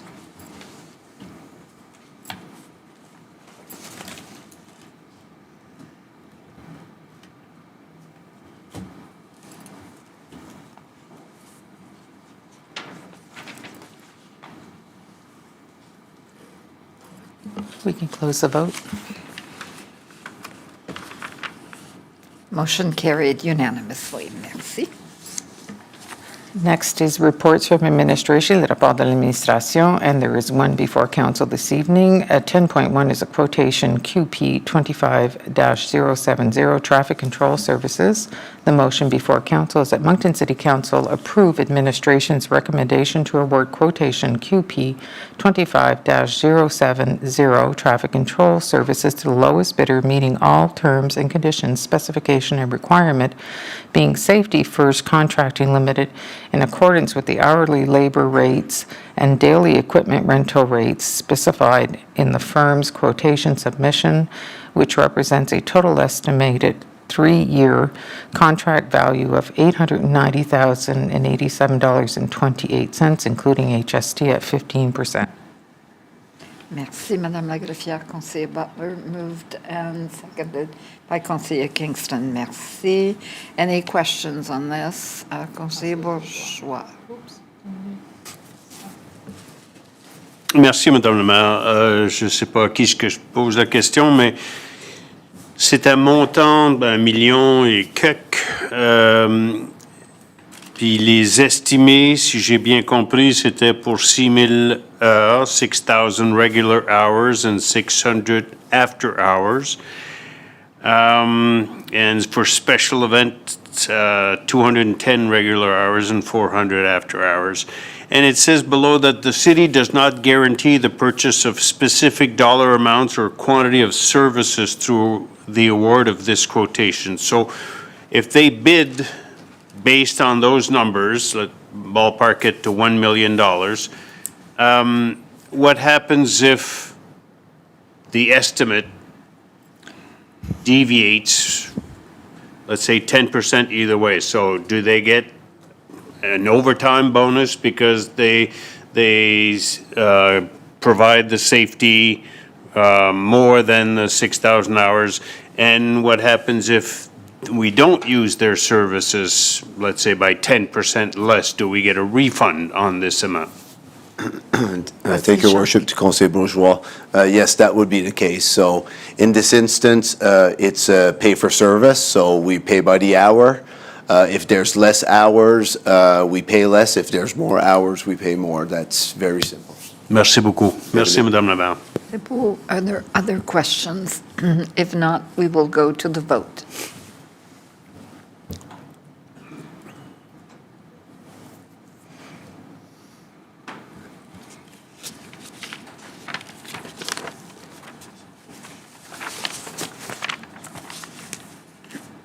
We can close the vote. Merci. Motion carried unanimously. The next item are reading of bylaws. The first 4 are first readings, and council's already given me permission to do that with the items that we had discussed previously. Just for the public to know that these are available to you if you would like a copy. They will be online at moncton.ca, and they can call my office to have one mailed to them or faxed or sent via electronic measures. The first one is 11.1. It's a bylaw and amendment of a bylaw relating to the adoption of the City of Moncton Municipal Plan, being bylaw Z122.14, 259 Université Avenue, first reading. Arrêté portant modification de l'arrêté concernant l'adoption du plan municipal de la ville de Moncton sur l'arrêté Z122.14, 259 Avenue Université. C'est la première lecture. 11.2, a bylaw and amendment of the City of Moncton zoning bylaw, being bylaw Z222.59, 259 University Avenue. It's the first reading. Arrêté portant modification de l'arrêté de zonage de la ville de Moncton sur l'arrêté Z222.59, 259 Avenue Université. C'est la première lecture. 11.3, a bylaw and amendment of a bylaw relating to the adoption of the City of Moncton's municipal plan being bylaw Z122.13, Michaud Avenue, first reading, arrêté portant modification de l'arrêté concernant l'adoption du plan municipal de la ville de Moncton sur l'arrêté Z122.13 rue Michaud, première lecture. A bylaw and amendment of a 11.4 is a bylaw and amendment of the City of Moncton zoning bylaw being bylaw Z222.58, Michaud Street, first reading. Arrêté portant modification de l'arrêté de zonage de la ville de Moncton sur l'arrêté Z222.58, rue Michaud, c'est la première lecture. The following, I think 3, I will need approval from council to give second reading. So could I have a mover and a seconder for this? Conseiller Richard, Conseiller Butler. Do we go to questions? And, no, just show of hands. Oh, show of hands. C'est bon. Merci. Bylaw and amendment of the bylaw relating to the establishing of a code of conduct for elected officials being bylaw A 1218.2. It's a second reading. Arrêté portant modification de l'arrêté concernant l'établissement d'un code de déontologie des représentants élus, soit l'arrêté A 1218.2. C'est la deuxième lecture. I'll require third reading, and this will be an electronic vote. Conseiller Crossman, Conseiller Kingston, Conseiller Radjet. C'est beau, merci. Okay. Can we bring up the vote, please? Is it electronic? Electronic, yes.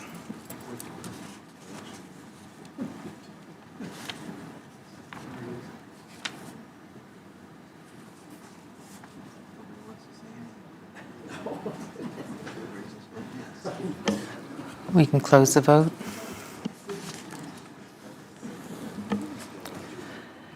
$11.5, a bylaw and amendment of the bylaw relating to establishing a code of conduct for elected officials being bylaw A 1218.2. It's the third reading. Arrêté portant modification de l'arrêté concernant l'établissement d'un code de déontologie des représentants élus, soit l'arrêté A 1218.2. C'est la troisième lecture.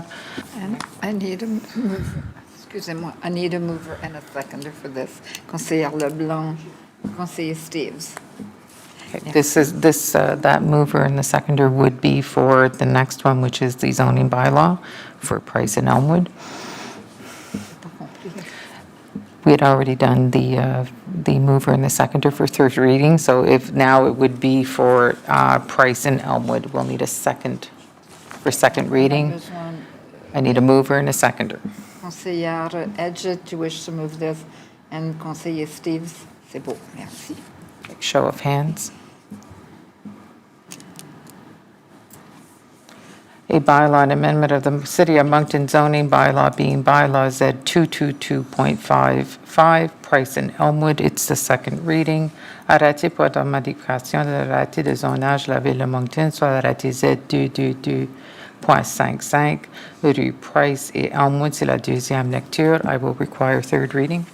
So I need a mover. Conseiller Edgett, Conseiller Butler. This will be an electronic vote.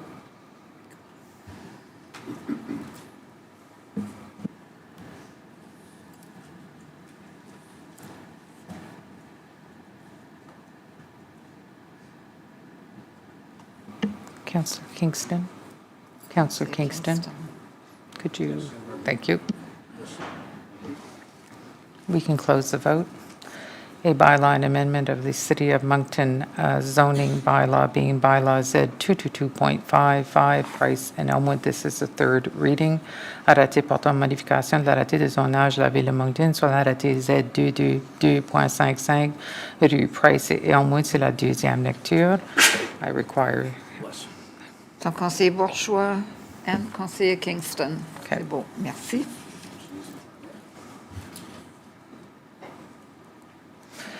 Bylaw and amendment of the City of Moncton zoning bylaw being bylaw Z222.54, it's station yards, second reading.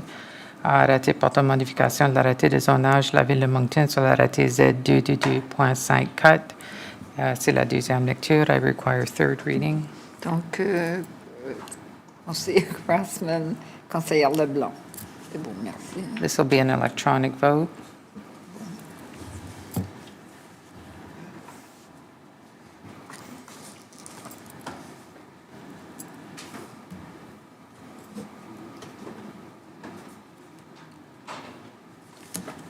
Okay, Councillor Kingston. Conseiller Kingston. Yes. We could close the vote. Give you the 6 days of work with it. Okay, it's okay. We are now done bylaws. Now we have a notice of motion and resolution, avis de motion et résolution. And this evening, there's an appointment to a bylaw officer, Brandon Vidito. I do not need to read that into the record. You absolutely don't want me to read that into the record. You have it in your package. I just need a mover and a seconder. Conseiller Butler and Conseiller Kingston. Oh, so we will go to electronic vote. Yeah.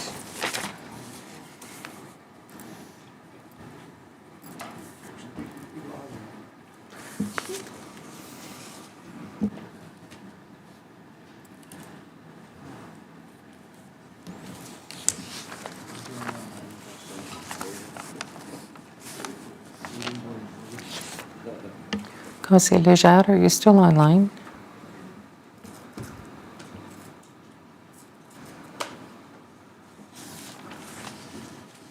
Conseiller Léger, allez-y.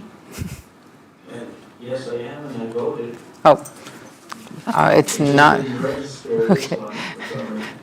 Is it a yay or a nay?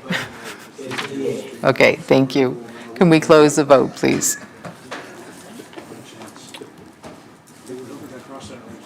Okay.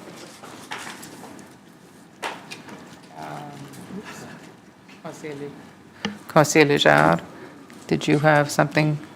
Yes, I actually would like to bring to light the notice of resolution I brought forward along with Councilor Houston in December, our last meeting, it might have been the 15th. And so it was the one related to having a dedicated data security patrol and providing a community resilience fund to support small businesses. And so I would trust that it would be coming to council the first meeting in February. And I do thank staff for their looking into this, and I understand the peer review. Just want to assure everyone that it gets captured the first meeting in February. Thank you for the, I guess, bringing this up, Conseiller Léger. Yes, absolutely. Staff is doing their due diligence at this moment, and we'll be bringing it forward for discussion and debate on February 2nd. Great, thank you very much. Merci. Merci, Madame la Maire. Merci. I believe you have appointments, Your Worship. I do have a list. So Lawrence Forbes to the Heritage Board, to the Planning Advisory Committee, Marie-Pierre Lévesque. These are reappointments, I believe. Shane File, reappointment. Sorry, Madame Lévesque is not a reappointment, it's a 3-year appointment. Miles Mallet, reappointment for 3 years. Roxanne Richard, reappointment for 3 years. And Dale McCurlin, reappointment for 2 years. I need a mover and a seconder. Conseillère Edgett, you wish to move? Conseiller Richard? Merci. Go ahead, Conseiller Butler. Yeah, regards to the one that's being appointed, the others are all reappointments except for one? Yeah. I would like to divide that one if we could, because I'll be voting nay against that, because they've already been notified, correct? I'm sorry, you. I'm going to be voting nay Yes, about the one that's been appointed. Yes. Not reappointed, but appointed, because I have no idea who she is. okay. He or she. So I'll be voting. It's, again, I talk about the rubber stamping, and sometimes these people are elected, or selected, called, and then they come to us, the to be rubber stamped, and I don't agree with it, so, Did you not receive? yes, I did. I did do this that. With this, all the background information? I guess you're missing my point. My point is that they're called and advised that they're on the committee before it comes to us. Je comprends pas. Okay, no, it's nothing on you.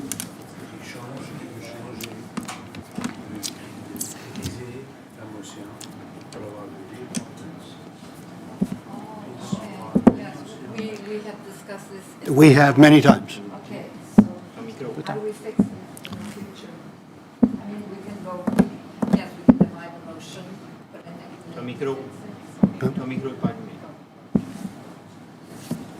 So we will divide the motion? That's not a problem. So you are dividing, we'll need a seconder to divide the motion. So Butler, Councillor Butler, you've divided the motion, we need a seconder. Okay, Conseiller Steves, Okay, we need a vote. you need a vote, it'll show of hands, please, of who wants, in favor. So, nay, Okay, Councillor motion carried. Bourgeois. Leblanc, es-tu pour ou contre la division, qui est contre?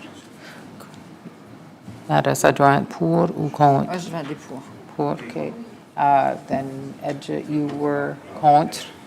Okay, so nays are Councillor Bourgeois, Leblanc, and Edgett.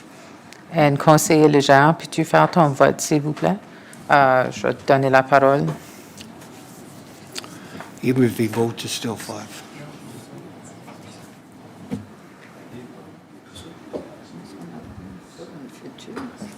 OK. Allez-y, Conseiller Légère. Against? OK.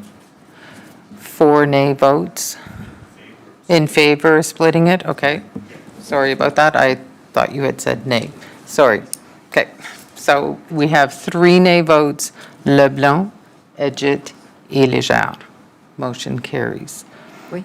Okay, so we will vote on the first, Mr. Ford's, like for the Heritage. We can do the reappointments. The reappoints, okay. All reappointments are one this person, and there's one new appointment on a second. That's Okay, right. so we should, yes. No, but Monsieur Forbes is a new appointment.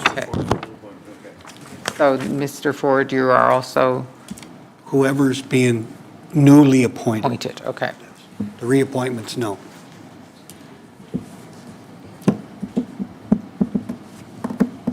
How do we fix this, though? I mean,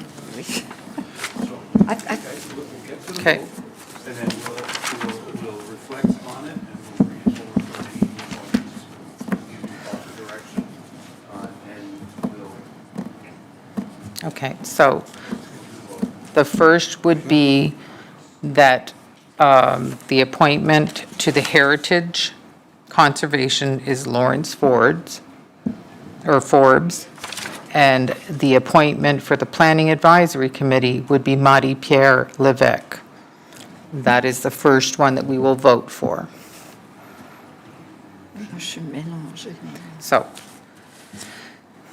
then the second one, so we need to deal with this first vote that of Mr. Ford's and Madame Levesque that are newly appointed members to boards or to an ABCC. Okay. So that would be your first vote. So we have that, the mover, we need a mover for that. Edgett. Conseiller Leblanc. Conseiller Leblanc. Okay, and seconded by, okay, so then now we're going to do a show of hands vote, so it'll be so much easier. Okay. So, those in favor of of not reappointment, of new, so Mr. Ford's, which is a new appointment, and Madame Levesque, who is a new appointment. We're voting on that. It was moved by Councillor Edgett, seconded by Councillor LeBlanc. So we're voting who is for. And the names again? Lawrence Ford to the Heritage Board, and the Planning Advisory Committee was Marie-Pierre Levesque. Thank you. Okay, so in favor? 1, 2, 3, 4, 5, 6, 7, 8. Nay? Councillor Butler. Motion carries. The next would be, oh, Conseiller Légère, sorry, je t'ai oublié.